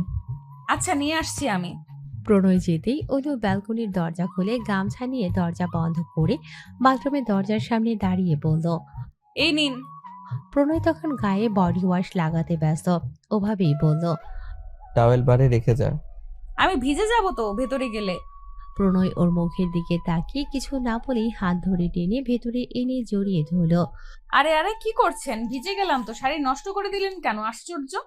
প্রণয় ওকে বুকের সাথে লাগিয়ে বলল, তাতে কি, চেঞ্জ করে নিবি, এখন আমার সাথে গোসলটা করে নে। অনু দাঁত চিবিয়ে বলল, সব সময় ফাজিল পানা না, অসহ্য একটা। প্রণয় ওর কোমরের আশেপাশে সাবান লাগিয়ে দিতে দিতে বলল, তোরই তো জান, ফাইজলামোপনা সহ্য করে নে। অনু আর প্রণয় তৈরি হয়ে বের হয়েছে। প্রিয়ন্তী আগেই বাসায় চলে গেছে। অয়ন থেকে গেছে সে বোন আর শালক বাবুকে একসাথে নিয়ে যাবে।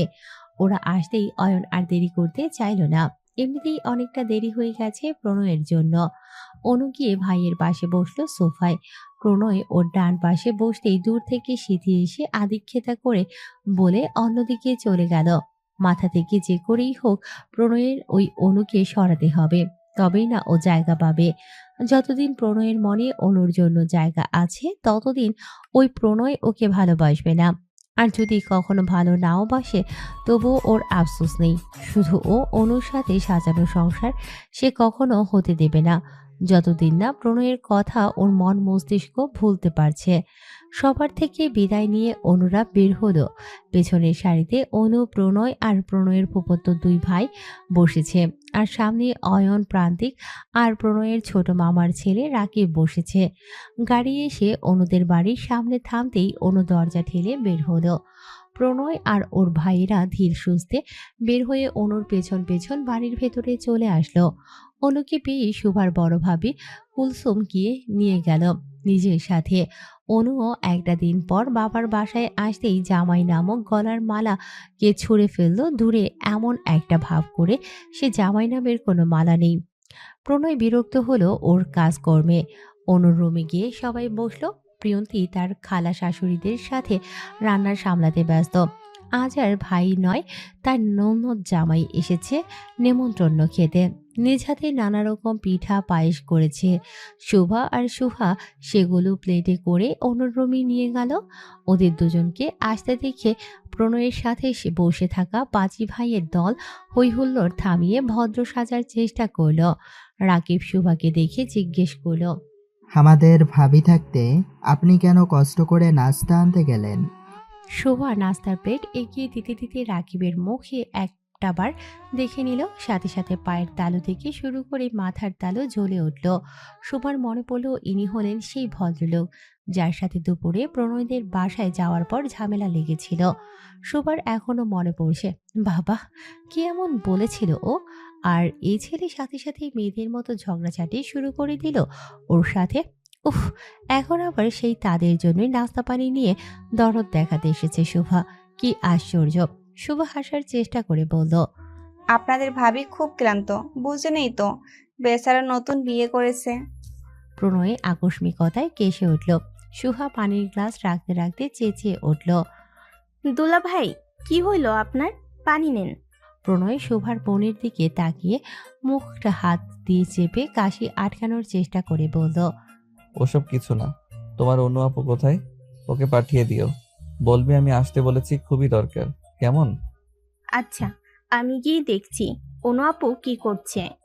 শোভা চলে যেতেই শোভাও চলে যাওয়ার জন্য বের হলো একা একা। সে এদের সামনে থেকে কি করবে, চলে যাওয়াই ভালো। ওকে যেতে দেখে রাকিব বলল, ও বাবা, নাস্তা শুধু দিয়ে গেলেই হবে, খাইয়ে দিতে হবে না?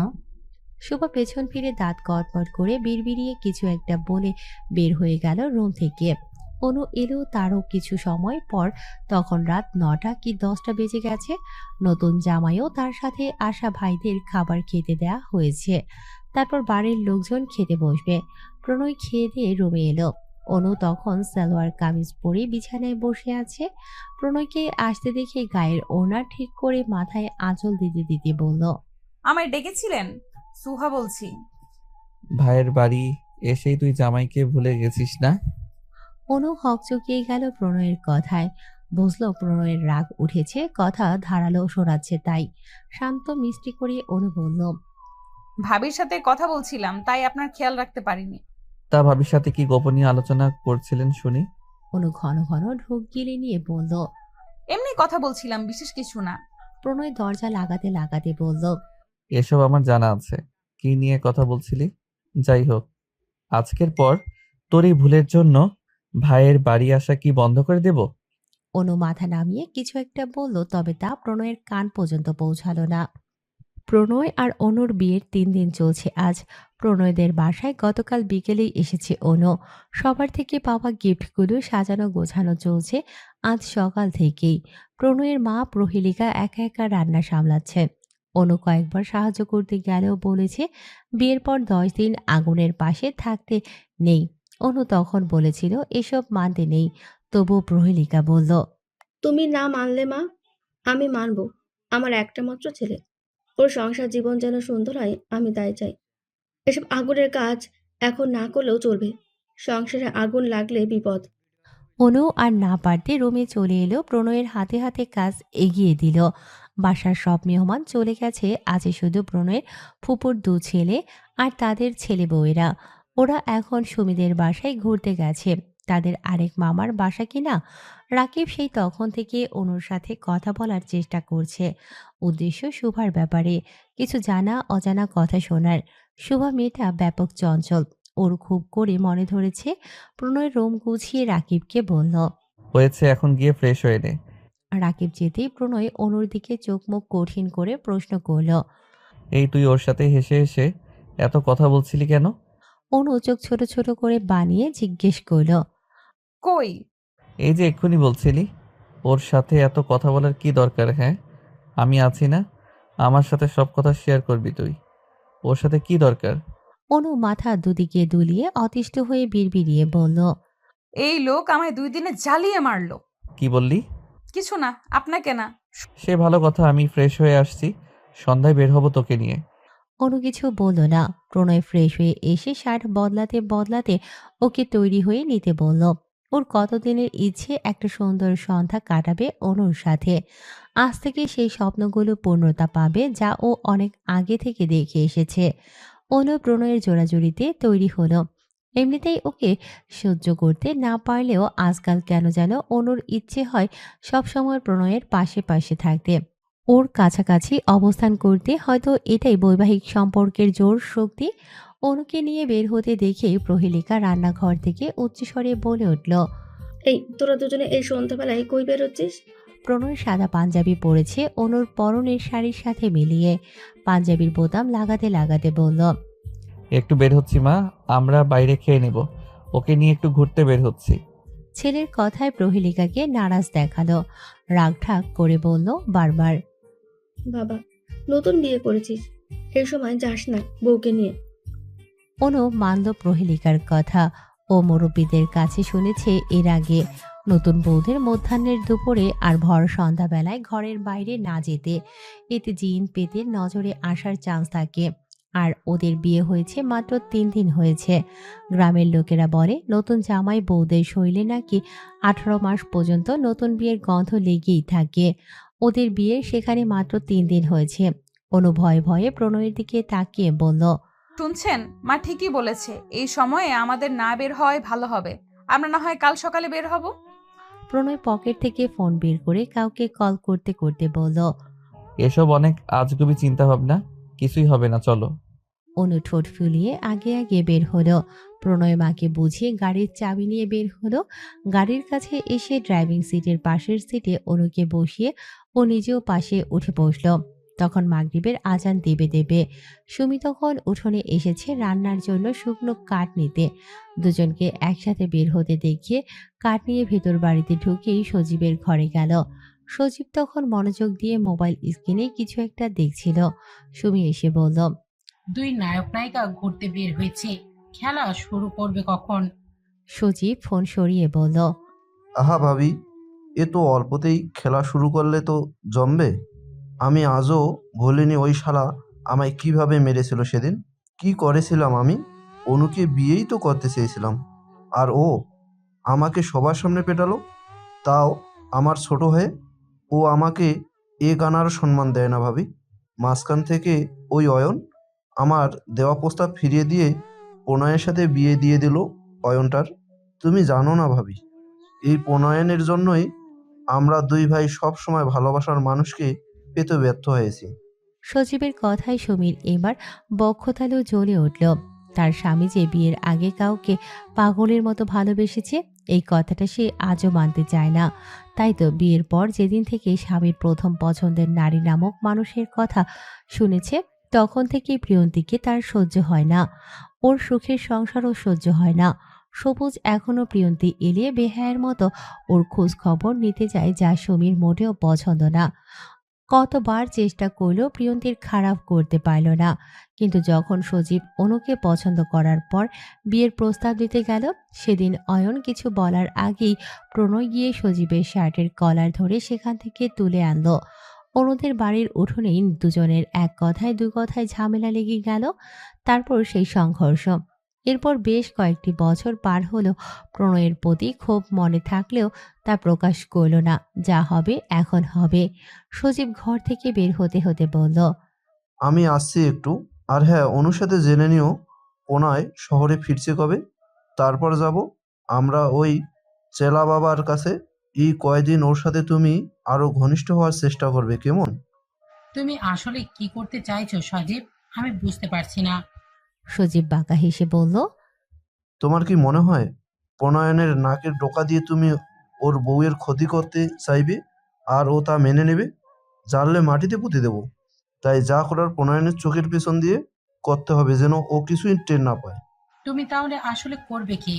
তুমি জানো তো ভাবি, সব সম্পর্ক বিশ্বাস জিনিসটা দরকার। যা না থাকলে সম্পর্ক টেকে না।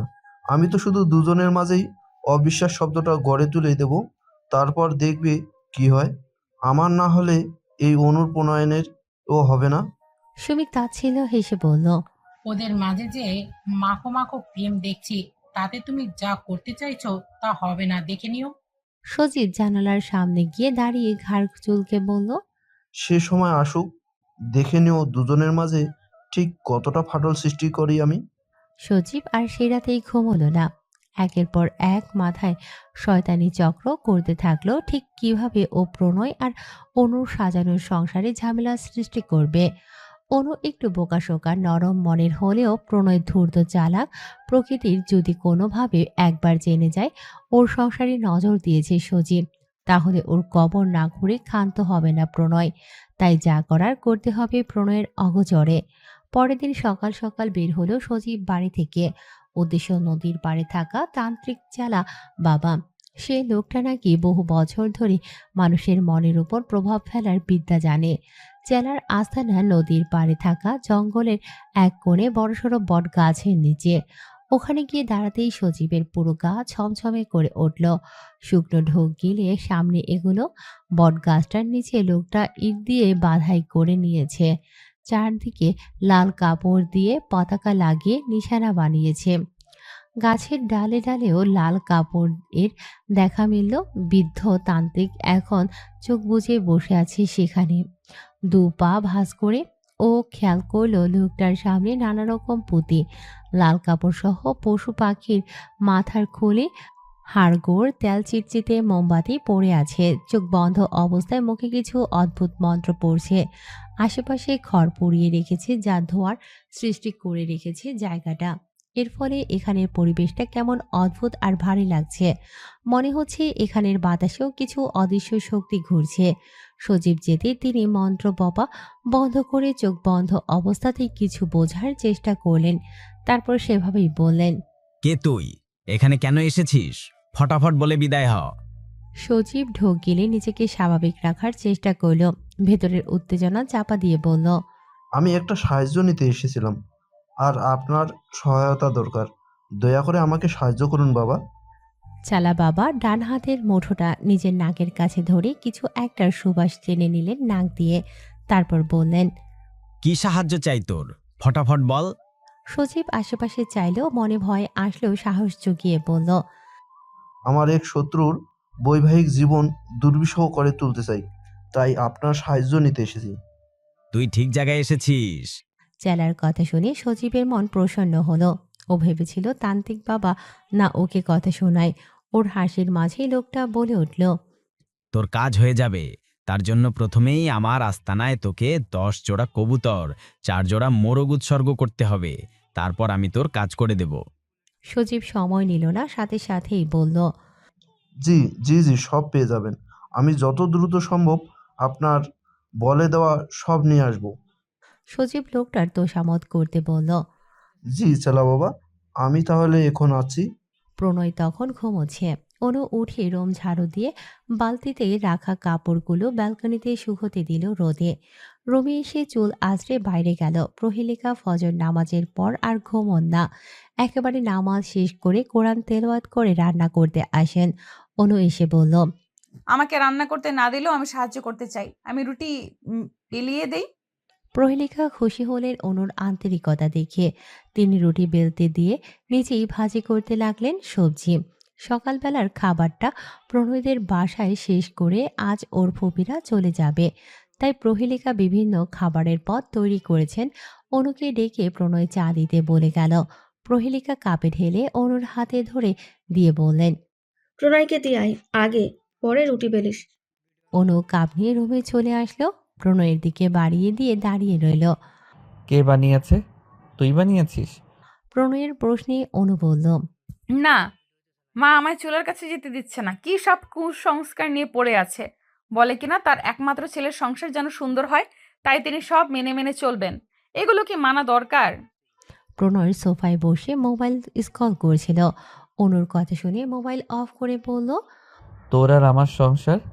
অনু কিছু না বুঝেই তৎক্ষণাৎ বলল, হ্যাঁ। পরপর কিছু একটা বুঝতে পেরে লজ্জা পেয়ে বলল, ধরুন আপনার চা। তুই আগে কাপে চুমুক দিয়ে বল কেমন হয়েছে। পারবো না, নিন। প্রণয় দাঁত পিষে বলল, থাপড়িয়ে কান লাল করে দেব। যা বলেছি তাই কর, নইলে কিন্তু রাতের দেওয়ার ডোজ এখন আবার পড়বে তোর শরীরে। তুই কি তা চাস? অনু মুখ ফুলিয়ে দুই দিকে মাথা ঝাঁকিয়ে না বোঝালো। প্রণয় নিচু করে রাখা মুখের দিকে তাকিয়ে হাসলো, পরপর শক্ত গলায় বলল, যা বলেছি তা করে কাপ দিয়ে যা। অনু আর সময় ব্যয় করল না, দ্রুত এক চুমুক লাগিয়ে কাপ সামনে টেবিলের উপর রেখে দিয়ে রান্নাঘরের রাস্তা ধরে দৌড় লাগালো। প্রণয় ওর ছুটে যাওয়ার দিকে তাকিয়ে সাবধানী স্বরে বলে উঠল, আস্তে যা পাখি, পড়ে গিয়ে ব্যথা পাবি। সকালের নাস্তা শেষ করে প্রণয় একটা চেয়ার নিয়ে বাড়ির সামনের উঠোনে রোদে বসেছে। কানে ফোন চেপে দোকানের থাকা কর্মচারীর সাথে কথা বলছে। আজ বেশ কয়েকদিন ধরে গ্রামে এসে পড়ে রয়েছে প্রণয়। দোকানের হিসেব কি করছে কর্মচারীরা আল্লাহ মালুম। ওকে যত দ্রুত সম্ভব যেতে হবে। যার সাথে কথা বলছে তার নাম মাসুদ, বয়স 22 হবে। ছেলেটা নতুন এসেছে ওর দোকানে, তবে বেশ কর্মঠ। প্রণয়ের ওকে ভালো লাগে, ছেলেটা দারুণ কথা বলতে জানে। এসব কাপড়ের ব্যবসা সামলাতে গেলে এরকম বাচাল ছেলেরই দরকার, যাতে কাস্টমারের সাথে সহজেই মিশে যেতে পারে।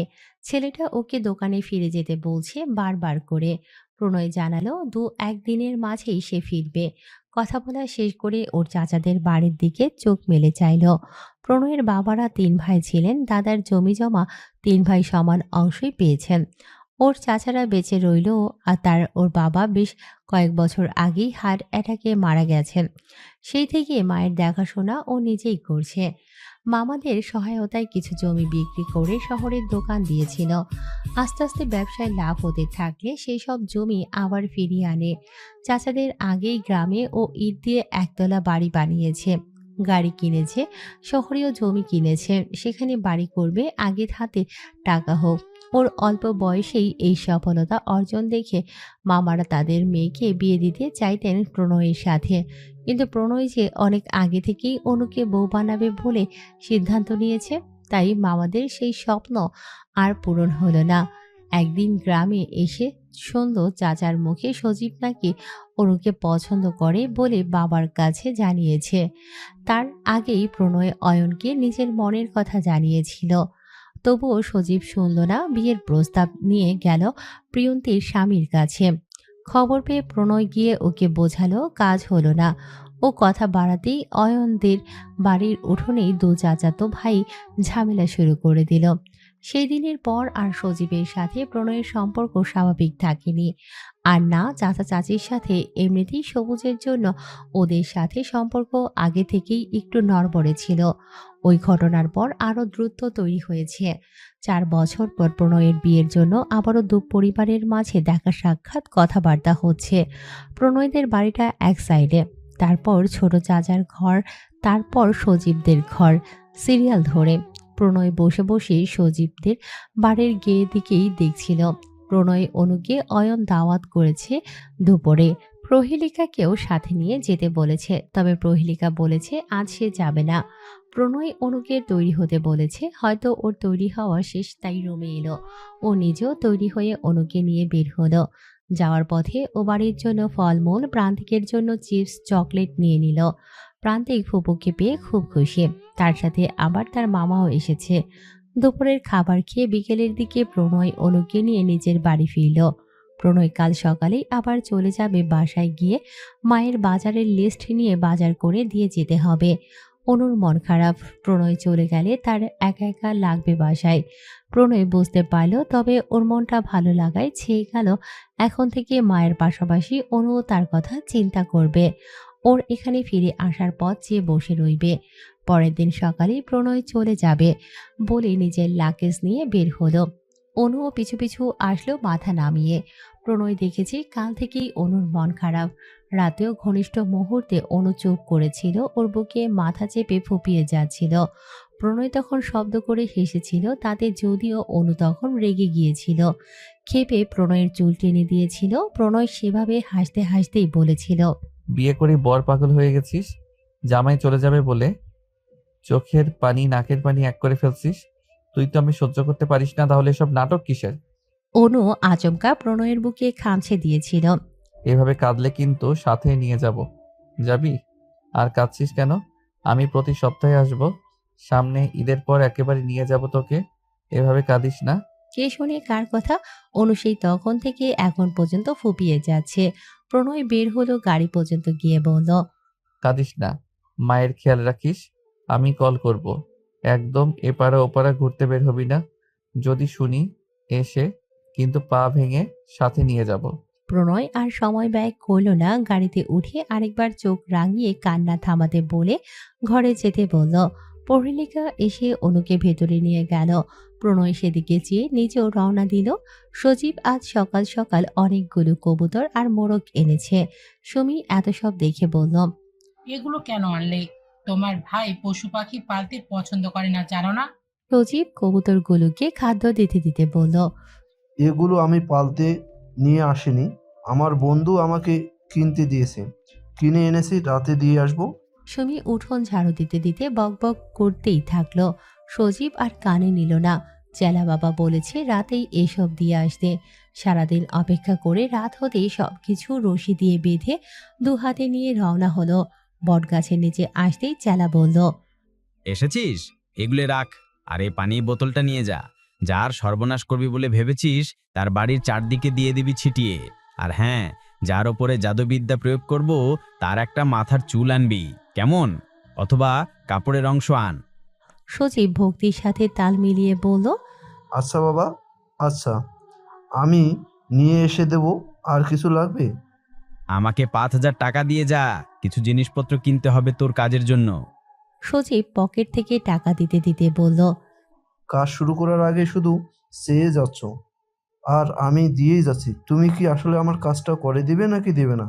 চেলা অসন্তুষ্ট হয়ে রুক্ষ ভাষায় বলল, তুই কি আমায় বিশ্বাস করছিস না? তাহলে সব ফেরত নিয়ে যা, দেখ তোর কি করে দেই মন্ত্র দিয়ে। সজীব ভয় পেয়ে গেল, হড়বড় করে বলল, না বাবা, না, আমি আপনাকে বিশ্বাস করি। আপনার যা করার করুন, আমি অপেক্ষা করব। চেলা শান্ত করল নিজেকে। সজীবকে বলল, ঠিক আছে, তুই এখন যা, তাহলে আমি আমার কাজ করে দেওয়া শুরু করব। আচ্ছা বলে সজীব নিজের বাড়ির রাস্তা ধরল। আসন্ন মনোবাসনা সত্য হবে ভেবে মন পুলকিত হলো। অনু আজ সকাল সকাল ঘুমিয়ে পড়েছে। বিয়ের পর যেই কয়েকদিন প্রণয় বাসায় ছিল, এই সময়ে দুজনের পালাই পালাই করেই সময় চলে গিয়েছে। অথচ আজ যেন অনুর প্রণয়কেই মনে পড়ছে বারবার। কেন জানি মন ভাবতে চাচ্ছে এই সময়ে যদি প্রণয় বাসায় থাকতো তাহলে দুজনে এক সময়ে ঠিক কী করত। একটু আগেই প্রণয় কল করেছিল, ওর সাথে কথাবার্তা বলে ঘুমোতে বলেছে প্রণয়। অনুও বাধ্য মেয়ের মতো চুপটি করে স্বামীর কথায় ঘুমিয়ে পড়ল। প্রহেলিকা কয়েকবার এসে রাতের খাবার খেতে বলে গেল, অথচ অনুর ওঠার নাম নেই। প্রহেলিকাও আর ডাকলেন না। মেয়েটা প্রণয় চলে যাওয়ার পর থেকে এমনিতেই কেমন চুপ করে আছে। প্রহেলিকা একসময় নতুন বউ ছিলেন, তাই তিনি অনুর মন পড়ার ক্ষমতা রাখলেন। পরের দিন অয়ন এলো। প্রণয় নিজেই কল করে অয়নকে বলেছে অনুকে তাদের বাড়ি যেন নিয়ে যায় এসে। তাই অয়নও এসেছে বোনকে নিয়ে যেতে। অনু ভাইকে আসতে দেখে খুশি হয়ে দুপুরের খাবার খেয়ে ভাইয়ের বাড়ি চলে গেল। সজীব আর সুমি অবশ্য এতে খুশি হলো না খুব একটা, কেননা ওর পার্সোনাল পরিধানের কাপড়ের অংশ ও মাথার চুল সংগ্রহ করতে হবে। যদি অনুই না থাকে এখানে, তবে এসব কেমন করে সংগ্রহ করবে? প্রহেলিকা নিশ্চয়ই প্রণয়ের ঘরে কাউকে যেতে দেবে না। তোমার ভাই আমাকে একটুও ভালোবাসে না, বুঝলে ভাবি? বিয়ের আগে ওসব এমনি এমনি পাগলামো করে দেখিয়েছে যেন খুব সহজেই আমাকে পেয়ে যায়। যেই বিয়ে হলো আমাকে ফেলে একা একা চলে গেল। প্রিয়ন্তী ঘরের সামনে সিঁড়িতে বসে অনুর মাথায় বিলি কেটে উকুন দেখছিল। ননদের এই অভিমানী স্বরে তার কেন জানি হাসি পেল। প্রিয়ন্তী আড়ালে হাসলেও তবে মুখে বলল, কেন? তোর এমন কেন মনে হচ্ছে? অনু ঠোঁট ফুলিয়ে বলল, যাওয়ার সময় গদগদ করে বলে গেল সামনের সপ্তাহেই আসবো, অথচ 10 দিন হয়ে গিয়েছে, তার আসার নাম নেই। আর এই বিয়ের জন্য কয়েকদিন দোকানের হিসেবে বসতে পারিনি, তাই এমন চুপচাপ পড়েছে। চলে আসবে। অনু মেজাজ দেখিয়ে প্রিয়ন্তীর সামনে থেকে উঠে দাঁড়ালো। মাথায় লম্বা চুলে চিরুনি চালিয়ে বলল, জানতাম জানতাম তুমি ভাইয়ের হয়েই কথা বলবে। আমি তো আর তোমার কেউ না, ভাই যে তোমার আপন। আমি কোথাকার ঝি? আহা, রাগ করছিস কেন? চলে আসবে প্রণয়। এইদিকে আয়, চুলে তেল লাগিয়ে দেই। অনু ঘরে যেতে যেতে বলল, আমার মাথায় লাগাতে হবে না, ভাই এলে ভাইয়ের মাথায় দিয়ে দিও। অনুর মেজাজ খারাপ দেখে প্রিয়ন্তী এবার একা একাই হেসে ফেলল শব্দ করে। ওর দেখা দেখি পাশে বসে খেলা করা প্রান্তিক ও হেসে দিল। অনুর মোবাইলে হোয়াটসঅ্যাপে প্রণয় কিছু ছবি পাঠিয়েছে। গলার চেইনের ডিজাইন দেখে একটা পছন্দ করে দিতে বলেছে। অনু অভিমান করে আর সে বিষয় নিয়ে কথা বলেনি। মোবাইল কানে চেপে চুপ করে বসেছিল। প্রণয় একা একা বেশ কিছু সময় বকবক করে হেসে দিতেই অনু আচমকা কেঁদে উঠে ফোন বন্ধ করে ফেলল। প্রণয় ঘটনাটা বুঝে উঠতে পারেনি। মেজাতি বোঝা অবশ্যই সহজ নয়। তারও 3 দিন পর প্রণয় ফিরল। সেদিন সকালে গিয়েই অনুকে প্রহেলিকা নিয়ে আসলো। প্রথমে আসতে চাচ্ছিল না, অনু পরে ভাবির জোড়াজুড়িতে চলেই এলো। প্রণয়ের পছন্দের সব খাবার আজ অনু নিজের হাতেই রান্না করলো। অনু আসতেই সুমি এসে দেখা করে গেল। অনু ওকে বসতে দিয়ে নাস্তা এনে দিল। তবে সুমি কাজের বাহানায় না খেয়ে বের হয়ে এলো। প্রণয় এলো বিকেলের একটু আগে। দরজা খুলে দিল প্রহেলিকা। প্রণয় সালাম দিয়ে ভেতরে এলো। 2 হাত ভর্তি শপিং ব্যাগ সোফায় রেখে রুমে চলে এলো। অনু তখন ঘুমিয়ে পড়েছে। দুপুরের খাবার খেয়ে প্রণয় এসে ওর পাশে বসে এক ধ্যানে বেশ কিছু সময় দেখেই গেল অনুকে। অনুর ঘুম ছুটে যেতেই চোখের সামনে প্রণয়কে দেখে হুড়মুড়িয়ে উঠে বিছানায় বসলো। ঠোঁট ভিজিয়ে বলল, কখন এলেন? মাত্রই এসে তোকে দেখলাম। অনুর মনে পড়ে গেল সে প্রণয়ের সাথে অভিমান করেছিল, তাই এখন ওর সাথে খুব একটা কথা বলবে না অনু। দেখ চলে এসেছি তোর টানে। তুই যে আমায় খুব মিস করছিলি, তাই। বলতে বলতে প্রণয় অনুর 2 হাত টেনে নিয়ে পাশে রাখা শপিং ব্যাগ থেকে কাচের চুড়ি বের করে নিয়ে 2 হাতের কবজিতে খুব যত্ন নিয়ে গলিয়ে দিল। অনুর মনটা আবারও নরম হলো যেন। ভালো লাগায় ওর ছোট্ট মনটা দুলে উঠল। প্রণয় তাকে এত কেন ভালোবাসে, এত কেন কেয়ার করে, যার উত্তর জানার নেই অনুর। অনু টেবিলে প্রণয়ের খাবার গুছিয়ে দিচ্ছিল আর বারবার চোখ বুলিয়ে 2 হাতে মেয়েলি কাজের চুড়ি দেখছিল, যা একটু আগেই প্রণয় ওকে নিজ হাতে পরিয়ে দিয়েছিল।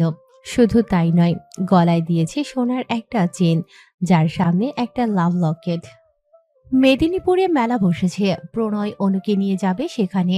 প্রহেলিকার মাথার ভেতর নাকি যন্ত্রণা হচ্ছে, তাই সে যাবে না। আর এভাবেও ছেলে আর ছেলে বউয়ের সাথে তার মেলায় ঘুরতে যাওয়া শোভা পায় না। প্রণয় মায়ের জন্য কিছু মেডিসিন আনলো ডাক্তার দেখিয়ে। বিকেল হতেই অনুকে নিয়ে বের হলো সে। সুমিকে বলে গেল মায়ের যেন একটু দেখাশোনা করে এই সময়টুকু। বাসায় কেউ নেই, যদি প্রহেলিকার খারাপ লাগে বা অসুবিধে হয় তখন পাশে কেউ থাকলে সুবিধা হয়। সুমিও বলল সে খেয়াল রাখবে। প্রণয় অনু যেতেই সুমি চাচি শাশুড়ির কানের কাছে জপতে শুরু করলো সজীবের শিখিয়ে দেওয়া কথাগুলো। আপনি যদি কিছু মনে না করেন একটা কথা বলি আম্মা। প্রহেলিকা মৃদু হেসে বলল, কি মনে করব? কি বলবে তুমি, বলো। সুমি আরেকটু কাছাকাছি এসে বসে বলল, আপনাদের যদি এই ওষুধে কাজ না করে, আমি আপনাকে একজন কবিরাজের কাছে নিয়ে যাব। সে খুব ভালো চিকিৎসা করে এসব মাথার সমস্যা। আপনাকে দেখে ওষুধ দিয়ে দেবে। প্রহেলিকা একটু ভাবলো, তারপর বলল, আচ্ছা, সে না হয় দেখা যাবে। আগে প্রণয় যে এনে দিয়েছে এগুলো শেষ করি। সুমি আমোদিত গলায় বলল, আচ্ছা আম্মা, আপনি যখন যেতে চাইবেন আমায় বলবেন। এখন একটু ঘুমিয়ে নিন, ভালো লাগবে। প্রহেলিকা ঘুমোতেই সুমি সেই সুযোগে প্রণয়ের ঘরের দিকে গেল। সেখান থেকে অনুর ব্যবহৃত চিরুনি থেকে একটি চুলের অংশ পেল। এছাড়াও ওর একটা ওড়না তুলে নিল। সেগুলো নিয়ে দ্রুত সজীবের কাছে দিয়ে এলো। তারপর চলে গেছে 1 মাস। এই 1 মাসে অনেক কিছুই বদলেছে। প্রহেলিকার অসুস্থতা দিন দিন কেমন বেড়েই চলেছে। প্রণয় তাকে প্রতি সপ্তাহে শহরে নিয়ে গিয়ে ডাক্তার দেখাচ্ছে, তবে বিশেষ কোনো রোগ ধরা পড়ছে না। এক ডাক্তার বলেছে তার সাইনোসাইটিস নামক একটি সমস্যা হয়েছে। এটি সাইনাসের প্রদাহজনিত ব্যাধি, যা ঠান্ডা আর অ্যালার্জির কারণে হচ্ছে। আর এর ফলেই মাথায় তীব্র অসহনীয় ব্যথা উদ্ভব হচ্ছে আজকাল। চিকিৎসক প্রহেলিকাকে কিছু ঔষধ দিয়েছে, অ্যান্টিবায়োটিক ও ডিংস্ট্যান্ট, যাতে প্রহেলিকার সাইনাস খুলে যায়। তবে এর সুফল না পাওয়াতে সুমি একবার তাকে নিয়ে সেই বটতলাতেও গিয়েছিল চেলার কাছে। সব ডক্টরই চিকিৎসা ভুয়া ব্যাখ্যা করে তিনি প্রহেলিকাকে জানিয়েছে এসব কোনো রোগঠোক নয়, এসব হলো জিন পরীদের অশুভ নজর। আর এই নজর পড়েছে ওর ঘরের সুন্দরী ছেলের বউয়ের উপর। প্রথমেই ছেলে বউকে নজর দিতে না পেরে তার উপর দিয়েছে, এরপর ছেলে বউয়ের দিকে নজর দিতে পারে। প্রহেলিকা গ্রামের সহজ সরল মেয়ে, প্রান্তিকের এসব আজগুবি কথা অল্প অল্প বিশ্বাস করে নিল। এরকম তো হতেও পারে, কই প্রণয়ের বিয়ের আগে তো তার এরকম সমস্যা ছিল না, বিয়ের পরেই কেন এরকম সমস্যা হলো? চেলা তাকে একটি শিশি দিল, তার ভেতরে অল্প পরিমাণে পানি জাতীয় তরল পদার্থ।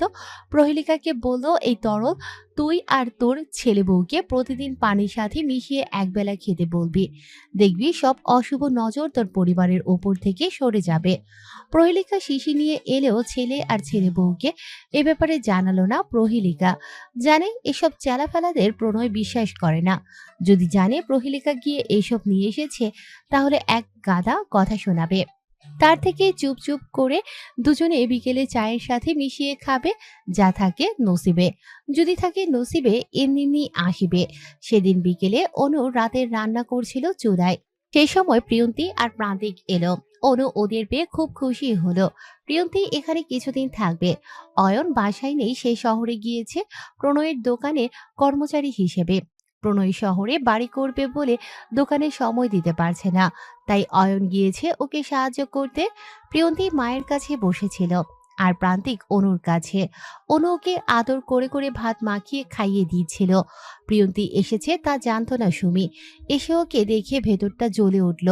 তার আজকেও সবুজের সাথে ঝামেলা হয়েছে, আর প্রত্যেকবার ঝামেলার পর সুমি ভাবে ওকে সবুজ আসলে ভালোবাসে না, এখনো সেই প্রিয়ন্তীর পেছনেই পড়ে আছে, তাই তো ওর সাথে নিত্যদিনের ঝামেলা লেগেই থাকে।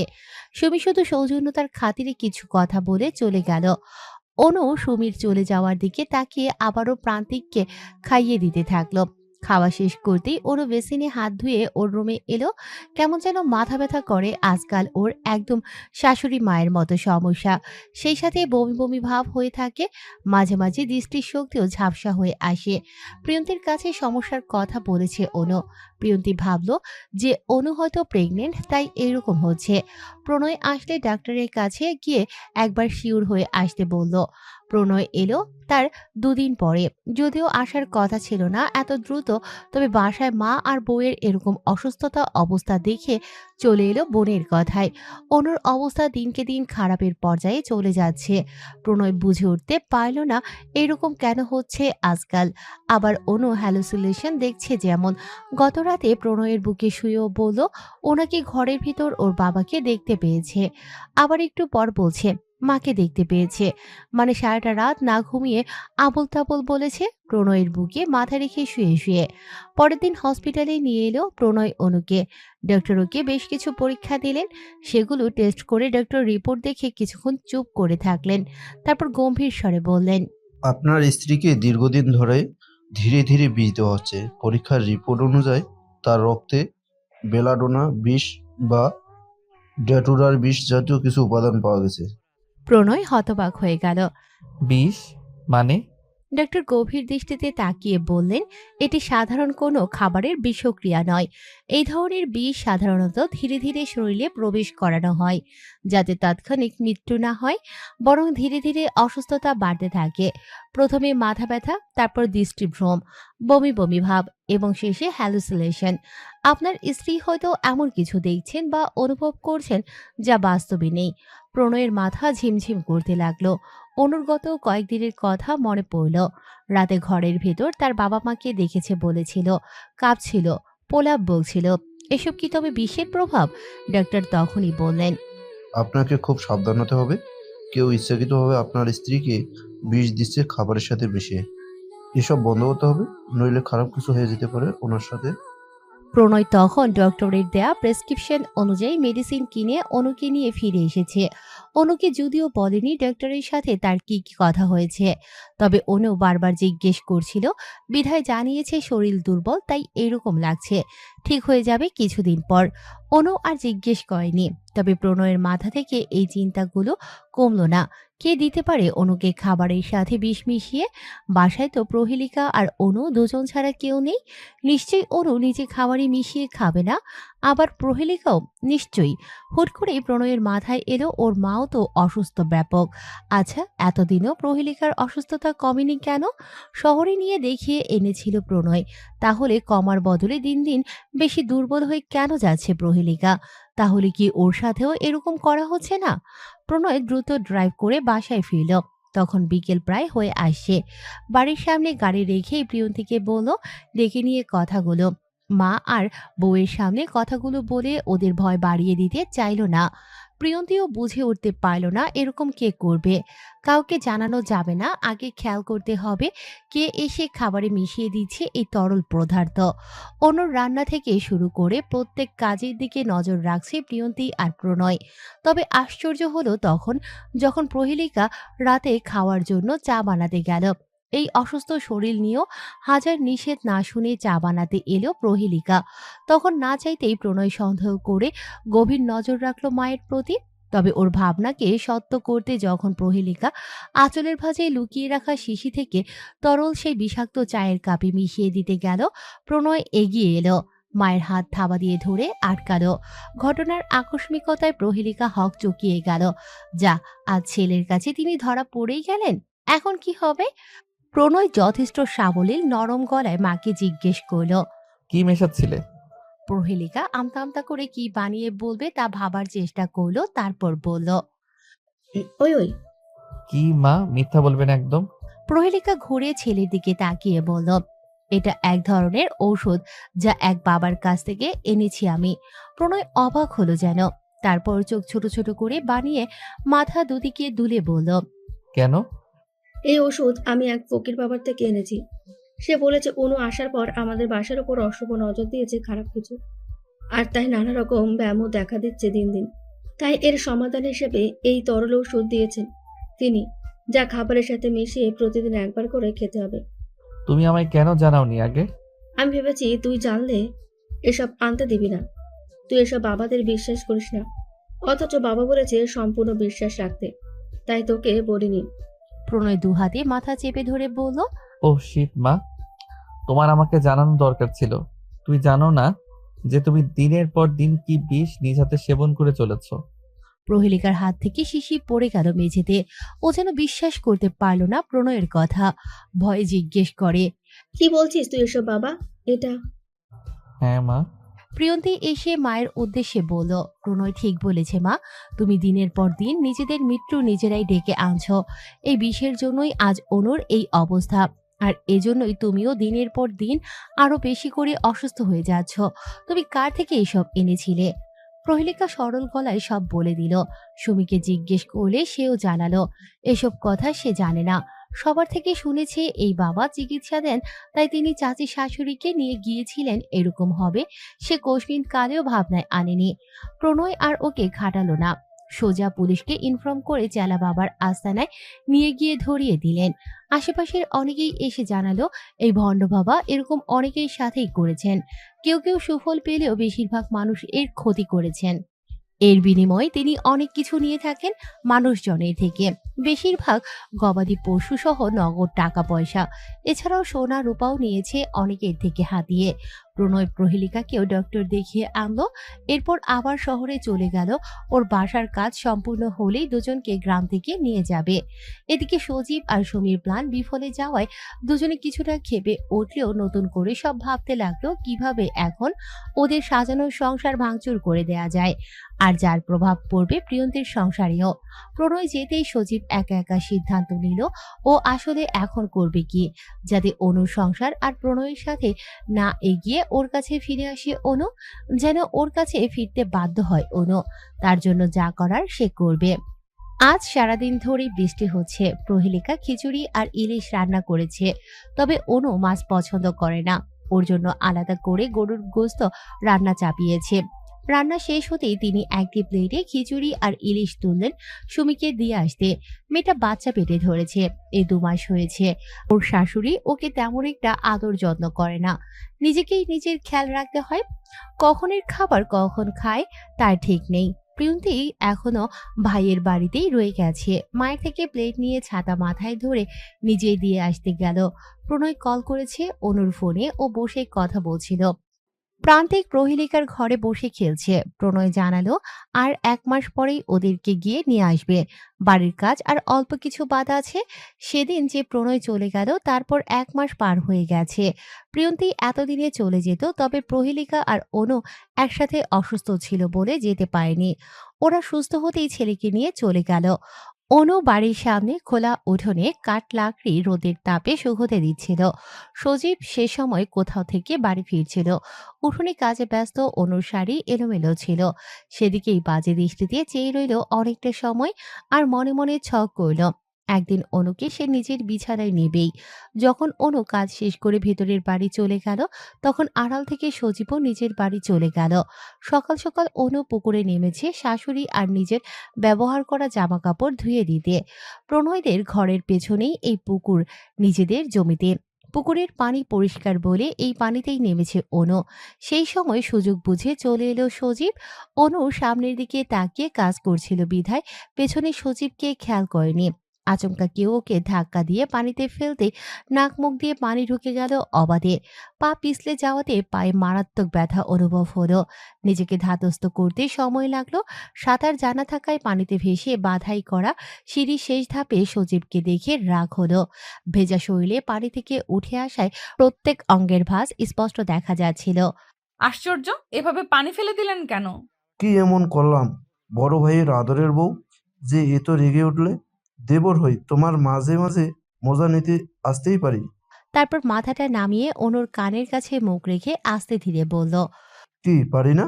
সজীবের এহেন কাজে অনু নিজেকে গুটিয়ে মাথা পেছনের দিকে হেলিয়ে নিল। তারপর চোয়াল শক্ত করে হাত তুলে সজীবের গালে শক্ত এক চড় বসিয়ে দিল। নজর ঠিক জায়গায় রাখবি বেয়াদব একটা।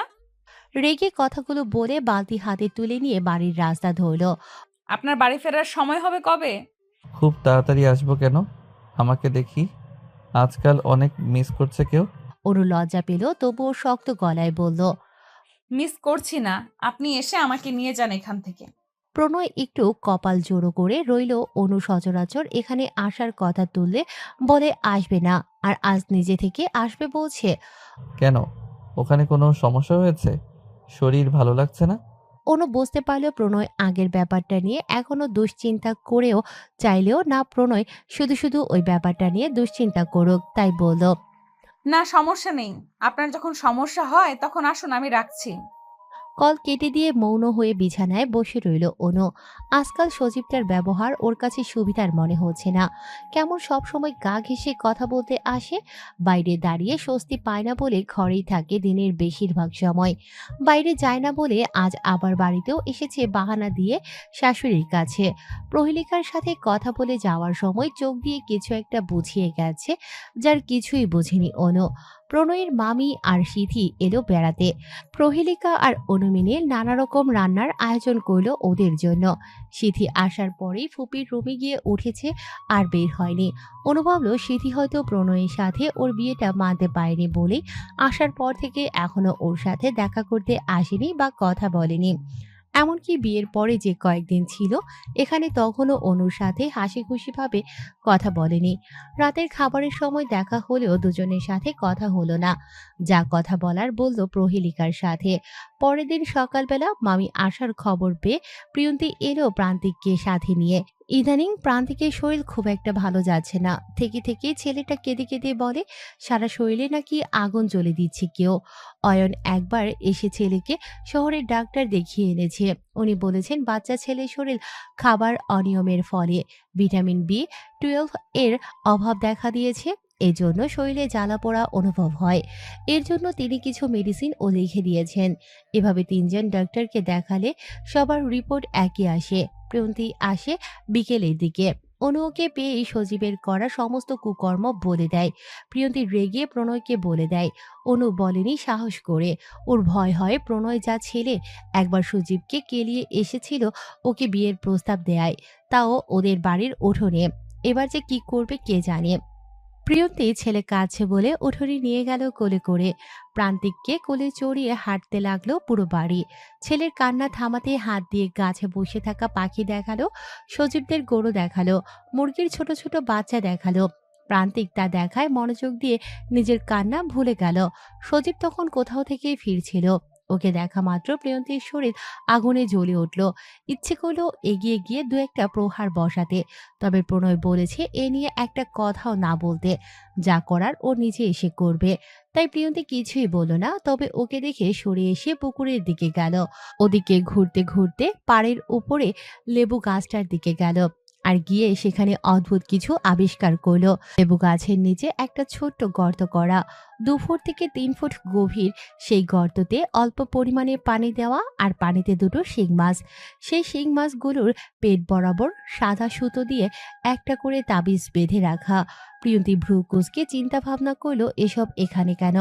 ওর মনে পড়ে গেল এগুলো সাধারণত কোনো এক ধরনের কালা জাদুর জন্য ব্যবহার করা হয়। প্রিয়ন্তীর কপালের ভাঁজ আরো গভীর হলো। গর্তের পানির ভেতর ঢুকতেই থাকা শিং মাছগুলোর দিকে তাকিয়ে একটা অস্বস্তিকর অনুভব হলো তার। সাধারণত গ্রাম এলাকায় কিছু মানুষ বিশ্বাস করে কাউকে ক্ষতি করার জন্য বা অসুস্থ করে তোলার জন্য এ ধরনের তাবিজ বাঁধা মাছ মাটির নিচে পুঁতে রাখা হয়। তার মনে পড়ে গেল ছোটবেলায় দাদির কাছে এসব গল্প শুনেছিল। দাদি বলতো এইভাবে মাছকে কষ্ট দিয়ে মাটির নিচে রাখলে যার জন্য এই জাদু করা হয়েছে সে আস্তে আস্তে দুর্বল হয়ে পড়ে, অসুস্থ হয়ে যায়, এমনকি তার সংসারে অশান্তি লেগে থাকে। প্রিয়তির কাঁপতে থাকা হাত অজান্তেই ছেলের পিঠের উপর রেখে চমকে উঠল। কয়েকদিন ধরে প্রান্তিকের শরীর অসুস্থ, আবার ওর নিজেরও খুব একটা ভালো লাগে না, সংসারে মন বসে না। সবসময় মনে হয় অয়নের সংসার আর তার ভালো লাগছে না। তবে কি এগুলো? সে হঠাৎ চমকে উঠল। কারা এটা করেছে? কেন করেছে? প্রিয়ন্তী চারিপাশে তাকালো, আশেপাশে কেউ নেই। দ্রুত গর্তের কাছে বসে সে তাবিজ বাঁধা মাছগুলো তুলে আনলো। তারপর একটা পাথর খুঁজে নিয়ে শক্ত হাতে আঘাত করলো তাবিজগুলোর উপর। তারপর এক মুহূর্ত দেরি না করে ছুটে গেল প্রহেলিকার কাছে। এই বিষয়টা তাকে জানানো দরকার। প্রহেলিকা তখন ভাই বোনের সাথে বসে গল্প করছিল। প্রিয়ন্তী এসে অনুর রুমে গেল। অনু বিছানায় বসেছিল। প্রিয়ন্তীকে হন্তদন্ত হয়ে ঘরে আসতে দেখে উঠে বসে জিজ্ঞেস করলো, কি হয়েছে ভাবি? ওরকম করছো কেন? প্রান্তিকের আবার পেট ব্যথা করছে? প্রিয়ন্তীর কাঁধে তখন প্রান্তিক ঘুমিয়ে গেছে। ও অনুর বিছানায় প্রান্তিককে শুইয়ে দিল, তারপর বলল, অনুরে, আমার মনে হয় কেউ আমাদের ক্ষতি করার চেষ্টা করছে। অনু প্রিয়ন্তীর কথা শুনে ভাবনায় নিমজ্জিত হলো। কেউ কেন ওদের ক্ষতি করার চেষ্টা করবে? ও আশঙ্কায় বুক কেঁপে উঠল। তারপর বলল, কেন তোমার এরকম মনে হয় ভাবি? প্রিয়ন্তী তাবিজগুলো ওর সামনে রাখলো, তারপর বলল ওখানে ও কি দেখেছে। অনু এসবে বিশ্বাস না করলেও বেশ ভয় পেল, তবে ভেবে পেল না কে এরকম করতে পারে। প্রহেলিকাকে প্রিয়ন্তী উঠিয়ে আনলো মামির সামনে থেকে। ওনাকে সব দেখাতে বলল। যেহেতু চেলা বাবা এখন জেলে, তাই কে করেছে সব বলা যাচ্ছে না। আমরা না হয় কাল ফকির পাড়ায় যাব। ওখানে এক হুজুর আছে যিনি সব বিষয়ে ভালো জানেন, ওনার থেকে সব শুনে আসবো। আমার খুব ভয় হচ্ছে মা।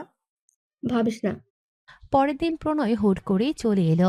আসলে প্রিয়ন্তীর মুখ থেকে কাল ওসব কথা শোনার পর থেকে মেজাজ গরম হয়ে আছে।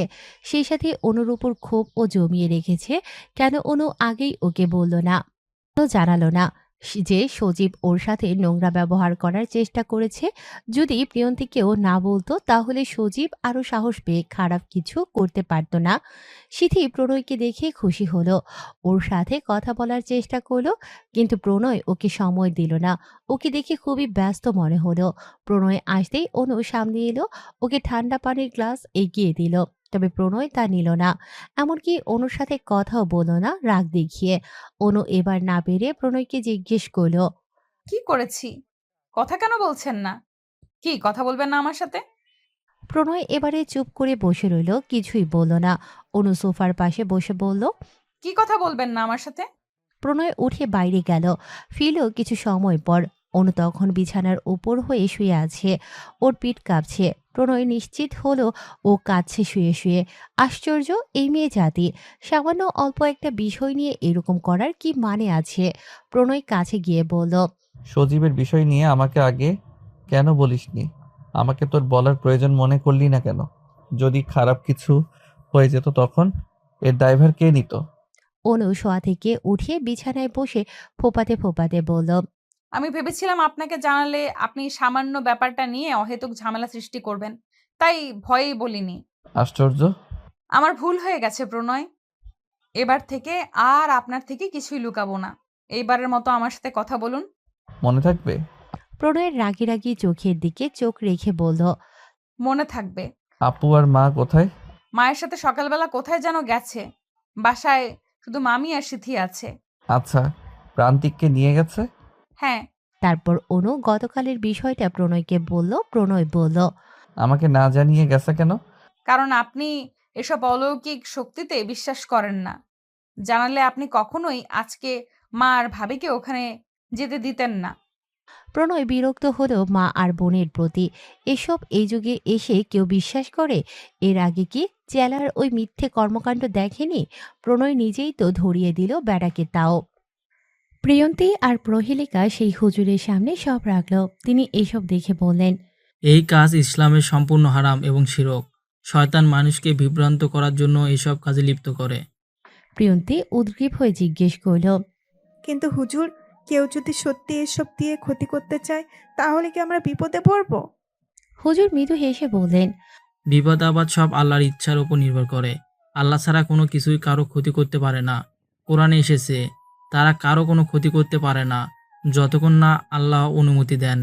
আমাদের সূরা ফালাক, সূরা নাস, আয়াতুল কুরসি নিয়মিত পড়তে হবে। রাসূল সাল্লাল্লাহু আলাইহি সাল্লাম বলেছেন, যে ব্যক্তি সকাল বিকাল 3 বার এই দোয়া পড়বে তাকে কোনো ক্ষতি স্পর্শ করবে না। প্রহেলিকা চিন্তিত গলায় বলল, তাহলে যারা ফকির তান্ত্রিকদের কাছে যায়?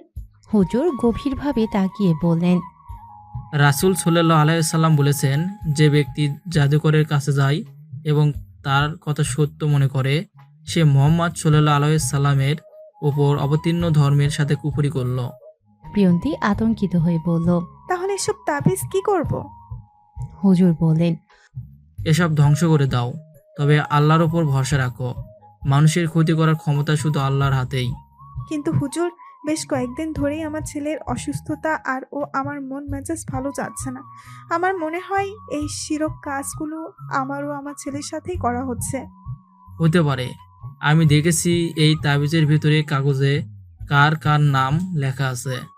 হুজুর তাবিজগুলো খুলল। তার ভেতর থেকে মোটা কাগজ বের করে দেখে নিয়ে বললেন, এগুলো জাফরান কালি দিয়ে লেখা আছে। দেখে বোঝা যাচ্ছে এগুলো প্রাচীন ভাষা দিয়ে লেখা আছে। আর তোমার ধারণা সঠিক, একটাতে তোমার আর তোমার ছেলের নাম লেখা, আরেকটাতে অনু নামের কারো নাম লেখা। কি বললেন? একটাতে অনুর নাম দেওয়া, তার মানে যে করেছে সে আমাদের 3 জনের ক্ষতি চাইছে? হ্যাঁ, ভয়ের কিছু নেই। আল্লাহ তাআলা ব্যতীত কেউ কারো ক্ষতি করতে পারেন না। কালো জাদু ও মন্ত্র তন্ত্র ইসলামের কঠোরভাবে নিষিদ্ধ এবং এটি শয়তানি কাজ হিসেবে গণ্য করা হয়।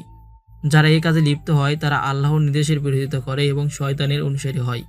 এর প্রভাব থেকে মুক্ত থাকতে চাইলে সূরা ফালাক ও সূরা নাস প্রতিদিন সকালে ও রাতে 3 বার করে পড়বে। আয়াতুল কুরসি পড়লে শয়তান প্রভাব থেকে রক্ষা পাওয়া যায়। সকল কাজের শুরুতে বিসমিল্লাহ বলুন। যে কোনো কাজের শুরুতে, এতে জাদুর প্রভাব কমে যায়। যারা এসব জাদুকর ও তান্ত্রিক তাবিজওয়ালাদের বিশ্বাস করে তাদের থেকে দূরে থাকুন। বিশুদ্ধ আকীদা বজায় রাখুন এবং শুধু আল্লাহর উপর ভরসা করুন। সবচেয়ে বড় কথা, কোনো প্রকার জাদুতে বিশ্বাস করা, তাবিজ কবজ করা বা মন্ত্রতন্ত্রের সাহায্য নেওয়া শিরক, যা ইসলামের সম্পূর্ণ হারাম। প্রহেলিকা মেয়েকে শান্ত হতে বলে হুজুরকে বললেন, আমরা বুঝবো কিভাবে কে আমাদের ক্ষতি করার চেষ্টা করেছে? সে কে? সে কে তা আমি জানি না। আমি শুধু এর প্রভাব থেকে মুক্ত থাকার যুক্তি দিতে পারি। আর হ্যাঁ, যে ক্ষতি করতে চাচ্ছে সে হয়তো তোমাদের নিকট আত্মীয়, যে তোমাদের ভালো চাচ্ছে না। যে ওপরে ওপরে তোমাদের সাথে তোষামত করে চললেও আসলে সে তোমাদের ক্ষতি করার চেষ্টায় মুখিয়ে থাকে। তোমরা সাবধানে থেকো আর খেয়াল রাখবে কে এসব করতে পারে। কোনো না কোনো ভাবে বুঝে যাবে যদি সকলের উপরে নজর রাখো।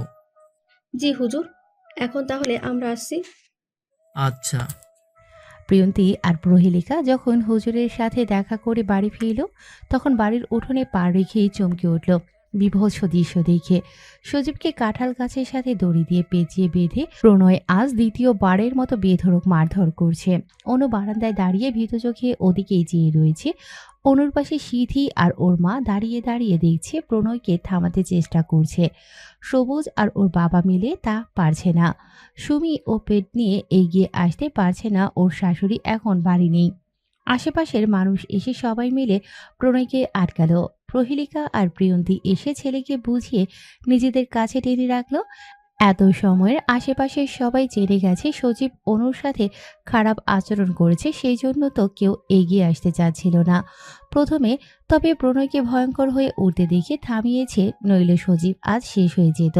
সবাই সজীবকে বাজে ছেলের আখ্যা দিয়ে নানা রকম ইতিবাচক কথা শোনালো। যারা এতদিন সজীবকে ভালো ছেলে হিসেবে জানতো তারাও কথা শোনালো। প্রণয়কে ক্ষিপ্ত দেখে সিথি ওর মায়ের কানের কাছে গিয়ে বলল, আম্মু, অনুর সাথে সামান্য টিচ করে সজীবকে কি করলো দেখলে? আর আমাদেরকে ছাড়বে? চলো চলে যাই এখান থেকে। যদি কিছু জানাজানি হয় তবে ওই সুমি ফাঁসবে। এখানে যদি আরো থাকি না তবে দেখবি অনুর জন্য আমরা। সিথির মা মুখ ঝামটে বলল, তুই থামবি? এরকম কিছুই হবে না। তোর ফুপু এসেছে, আমাদের না বলে শপিং করে ফিরবে। কই শপিং? খালি হাতে কেন এসেছে? সিথি মায়ের কথায় বিরক্ত হয়ে বলল, জানি না আম্মু, তুমি বাড়ি যাবে কি যাবে না। ভয় পাচ্ছিস কেন? আমি আছি না। দেখবি অনুর এবার একটা হেস্তনেস্ত করেই যাব বাসায়। তুমি থাকো তবে, আমি আজই চলে যাব। বাবা, কি ভয়ঙ্কর হয়ে ওঠে প্রণয় তার বউয়ের জন্য। আমার ওর বউ হওয়ার দরকার নেই। এমনিতেই হাজার প্রণয় আমার পেছনে লাইন ধরে আছে। হুজুর কি বলেছে? কে করেছে এসব? উনি নাম বললেন না, তবে জানালেন কাছের কেউ হতে পারে। ওসব বাদ দে প্রণয়, আমি সব শুনেছি। এসবে আর ভয় নেই। আল্লাহ না চাইলে কেউ আমাদের ক্ষতি করতে পারবে না। তুই শান্ত হ আগে। আমি না আসার আগে তুই সজীবকে মারলি কেন? প্রণয় চেয়ার ছেড়ে রুমে যেতে যেতে বলল, ওর একটা বিহিত করতেই সকাল সকাল ছুটে গ্রামে এসেছি। ওকে না মারা পর্যন্ত স্বস্তি পাচ্ছিলাম না। প্রিয়তি একটু রাগ দেখিয়ে বলল, এখন পাচ্ছিস? বিকেলের শেষ ভাগ, একটু আগে আসরের নামাজ পড়েছে অনু। প্রণয় তখনও বিছানায় উবুর হয়ে ঘুমে আচ্ছন্ন। সিথি ওর মাকে নিয়ে একটু আগেই নিজেদের বাসায় চলে যাওয়ার জন্য বের হয়েছে। যাওয়ার সময় অবশ্য তারা প্রণয়ের সাথে দেখা করে গেছে। সেই সময় প্রণয় একবার উঠেছিল, পরপর খাবার খেয়ে আবার ঘুমিয়েছে। প্রহেলিকা মেয়েকে নিয়ে রান্না শেষ করল। অনু এসে সন্ধ্যায় প্রণয়কে ডেকে তুলল। ভোর সন্ধ্যায় বিছানায় ঘুমানো ভালো না। প্রণয় উঠে ফ্রেশ হয়ে বাইরে আসতে দেখল আশেপাশের অনেক মানুষজনই সজীবকে দেখতে আসছে ওদের বাসায়। সজীবের বাবা নিজেদের বাড়ির ভেতর থেকে চিল্লাপাল্লা করছে। কোনো কথাবার্তা ছাড়াই তার ছেলেকে প্রণয় মেরেছে এভাবে। এর আগেও একবার পিটিয়েছে প্রণয়, সেবার তিনি বিশেষ কিছু বলেন নাই। যেখানে তার নিজের ছেলের দোষ মাত্র ছিল না, কি করেছিল সজীব? শুধু অনুকে বিয়ে করবে বলে বিয়ের প্রস্তাব নিয়ে গিয়েছিল। আজ আবার, তাও ওই মেয়ের জন্যই। প্রণয় নিজেদের বাড়ির সামনে দাঁড়িয়ে চাচার প্রলাপ শুনল। ওর চাচি কাছে ছেলের এই অবস্থা দেখে। প্রহেলিকা একবার যেতে চাইল সজীবকে দেখতে, তবে প্রিয়ন্তী যেতে দিল না। এখন চাচা চাচির মনের অবস্থা ভালো না। প্রহেলিকা গেলে ওরা সহ্য করবে না, উল্টো আরেক ঝামেলা বাঁধিয়ে দেবে। তার থেকে ও বাড়ি এই সামনে না যাওয়াই ভালো। অনুও বারবার ঢোক গিলছে সজীবের জন্য চাচা চাচির আহাজারির শব্দে। সব ওর জন্যই হয়েছে মূলত। ইস, প্রণয় রাগী মানুষটা কি সব হাল করেছে সজীবের। অনু ভয়ে ভয়ে সজীবের পেছনে গিয়ে দাঁড়িয়ে থাকলো। প্রণয় সামনের দিকে চেয়েও ওর উপস্থিতি টের পেল, বলল, কি ভাবছিস তুই? ভয় পাচ্ছিস কেন? চাচা চাচি ঝামেলা করবে এবার। কার সাথে করবে? আপনার সাথে। আমি ওদের ভয় পাই? ওদের ডরাই? অনু সাহস জুগিয়ে বলল, মায়ের সাথে যদি এ নিয়ে ঝামেলা করে, আপনি তো সেই আমাদের রেখেই যাবেন। তখন কি করব আমরা? ও যদি আবারও খারাপ কিছু করার চেষ্টা করে তখন কি করব আমরা? আমি তোদের রেখে যাব কে বলেছে? আমি আর তোদের এখানে রেখে যাব না, সাথে করে নিয়ে যাব। ওই কালো মনের মানুষের আশেপাশেও রাখবো না তোকে আমি। আর মা? নিয়ে যাব। এখানে মা একা সুস্থ থাকবে না অনু। কেউ বারবার আমাদের সংসারে ঝামেলা করার চেষ্টা করছে, বারবার নানা রকম পন্থা অবলম্বন করতে চাচ্ছে। মা যাবে কি আমাদের সাথে? যাবে। আপুকেও নিয়ে যাব আমি। তোর ভাইকে আমার ওখানেই কাজ দিয়েছি। এই গ্রামে থাকার দরকার নেই। কারো মাঝে মাঝে ঘুরতে আসবো এখানে। আমি আর কোনো ঝামেলা চাচ্ছি না, অনেক হলো বিয়ের পর থেকে। প্রণয় ঘরে চলে গেল। অনু যাবে সেই সময় সুমি বের হলো ও ননদকে সাথে নিয়ে। ভাইয়ের খবর শুনে সাথে সাথেই চলে এসেছে সজীবের বোন। অনুকে দেখেই মুখ ঝামটা মেরে ঘরে চলে গেল। অনু ঢোক গিলে প্রণয়ের পিছু ভেতরে চলে গেল। পরের দিন সকালবেলা প্রিয়ন্তী গেল পুকুরের দিকটায়। গিয়ে দেখলো সুমি সেখানে আগে থেকেই এসেছে, লেবু গাছের নিচে কিছু খুঁজছে। ও ঠিক সেই গর্তের কাছেই বসে চারপাশে হাতড়ে দেখছে কিছু একটা। প্রিয়ন্তী বিচক্ষণ মেয়ে, সাথে সাথে পেছনে দাঁড়িয়ে বলল, মাছগুলো পাচ্ছিস না? সুমি হঠাৎ প্রিয়ন্তীর কথা শুনে চমকে গেল। ভয়ে গলা কাঠ হয়ে শুকিয়ে এলো। এখন কি বলবে ও? শেষমেশ এভাবেই ধরা পড়ে গেল। প্রিয়ন্তী হেলে ওর হাত ধরে টেনে দাঁড় করালো। ক্ষিপ্ত গলায় বলল, এতদিন তুই সব করেছিস না? আমার মাকে ভুলভাল বুঝিয়ে চালার কাছে গিয়ে গেলি, সেখান থেকে বিষাক্ত মেডিসিন এনে দিলি, এখন আবার কুফরি কাজে সামিল হচ্ছিস, তাই না? কি জন্য এত হিংসে করছিস? সুমি কিছুই বলল না, শুধু প্রিয়ন্তীর হাতের মুঠো থেকে নিজের হাত ছাড়িয়ে নেয়ার চেষ্টা করে ব্যর্থ হলো। প্রিয়ন্তী আচমকা সুমির গালে প্রকাণ্ড এক থাপ্পড় বসিয়ে দিল। সুমি আহত চোখে চেয়ে রইল। তারপর প্রিয়ন্তী ওকে সময় না দিয়ে টেনে টুনে বাড়ির সামনের দিকটায় নিয়ে এলো। ছুরি ফেলে দিল হাত ওর চাচার উঠোনে এনে। ততক্ষণে সবুজ আর ওর মা এসেছে সেখানে। প্রণয় আর অনুও ভেতর থেকে আসলো। প্রিয়ন্তী ভীষণ খেপেছে বলে ভয় পেল সুমি। ও এমনিতেই প্রেগনেন্ট, তার উপর এই পরিস্থিতি ওর জন্য সঠিক না, তাই হাঁপিয়ে উঠল হাতের ব্যথায়। প্রিয়ন্তী শক্ত করে চেপে ধরেছিল কিনা। বল, তুই কি কি করেছিস? কার সাথে মিশে করেছিস? যদি একটাও মিথ্যা বলেছিস, শেষ করে দিব তোকে আমি। সুমি ভয় পেয়ে স্বামী আর শাশুড়ির দিকে বারবার চাইল। সবুজটাও আর মুখের দিকে জবাবের আশায় চেয়ে রইছে। কেমন করে? কি করেছে সুমি? শাশুড়ির কথায় সুমি কেঁদে উঠল। ও ভয় পেয়ে গেল সকালে সজীবের অবস্থা মনে করে। প্রণয় আর প্রিয়ন্তী দুজনে এইরকম শুনেছে, রাগ উঠে গেলে এদের মাথা ঠিক কাজ করে না। সুমি ফোপাতে শুরু করলো। ও জানে এখনো যত মিথ্যেই বলুক না কেন প্রিয়ন্তী সত্যিটা বের করবে। শুধু মিথ্যে বললে পরিস্থিতি আরো ভয়াবহ আকার ধারণ করবে। আমি আমি কিছু করিনি। আমি বলবো, সবুজ ভাই তোমার বউকে সামলাও। সে নানাভাবে খারাপ করতে চাইছে আমাদের সংসারের, যার প্রত্যেকটা প্রমাণ আমার কাছে আছে। তুমি তোমার বউকে বলতে বলো কেন ও এরকম হিংসে করছে আমাদেরকে। সবুজ সুমির পাশে বসে জিজ্ঞেস করাতে সুমি কেঁদে কেঁদে নিজের হিংসের কারণ বলতেই সবুজ ক্ষেপে উঠল। এতগুলো দিন সংসার করার পরেও সুমির এরকম চিন্তা ধারণা কেন? প্রণয় আবারও ক্ষেপে উঠে সজীবকে মারতে চায়। ওর সাহস কি করে হয় এসব সুমির সাথে মিশে করার? তবে অনুর অনুরোধে আর কিছুই করলো না। চাচার সাথে বসে এ নিয়ে কথা বলল। ওর চাচা প্রথমে প্রণয়ের আঘাত করাতে মনোকষ্ট পেলেও পরে ছেলের ভুলের কথা জেনে লজ্জা পেলেন খুব, আর জানালেন এরপর এরকম ভুল করলে তিনি আর ছেলের বিরুদ্ধে কথা বলবে। প্রণয়ও নিজের চাচাতো ভাই বলে আর পুলিশকে জানালো না ব্যাপারটা। এমনিতেই সকালের প্রহারের জন্য বেশ কিছুদিন ভুগতে হবে ওকে, বাকিটা না হয় বাদই থাকুক। প্রণয় অনুকে নিয়ে ফিরল। ওকে বিছানায় বসিয়ে অনুর কোলে নিজের মাথা রাখলো। অনুর হাত টেনে চুলের ভাঁজে দিতে দিতে বলল, মালিশ করে দে। তার কিছুদিন পর আকস্মিকভাবে সুমির পেটের বাচ্চাটা নষ্ট হয়ে গেল। বাচ্চা হারিয়ে সুমি শোকাহত হলো। প্রিয়ন্তীর ক্ষতি চাইতে গিয়ে ওর নিজেরই ক্ষতি হয়ে গেল। প্রিয়ন্তীর ছেলে এখন পুরোপুরি সুস্থ। মামার সাথে আজ তারা চলে যাবে শহরে। অনুকে নিয়ে গেছে অনেক আগেই। অনু 3 মাসের অন্তঃসত্ত্বা, তাই প্রণয় প্রহেলিকা শহরে নিয়ে যাবে। ওখানে অনুর দেখাশোনা করতে হবে না। সজীব এখন অল্প অল্প সুস্থ হয়েছে। সুমি বসে বসে ভাবছিল জীবনটা আসলে সমান্তরাল পথ, কখন কোথায় বাঁক নেয় কেউ জানে না। এই যেমন ওর জীবনটাও কেমন অল্পতেই বাঁক নিল। নিজের দোষ, অথচ সরল মানুষগুলো ঠিকই জীবন গুছিয়ে নিল নিজের মনের মতো করে।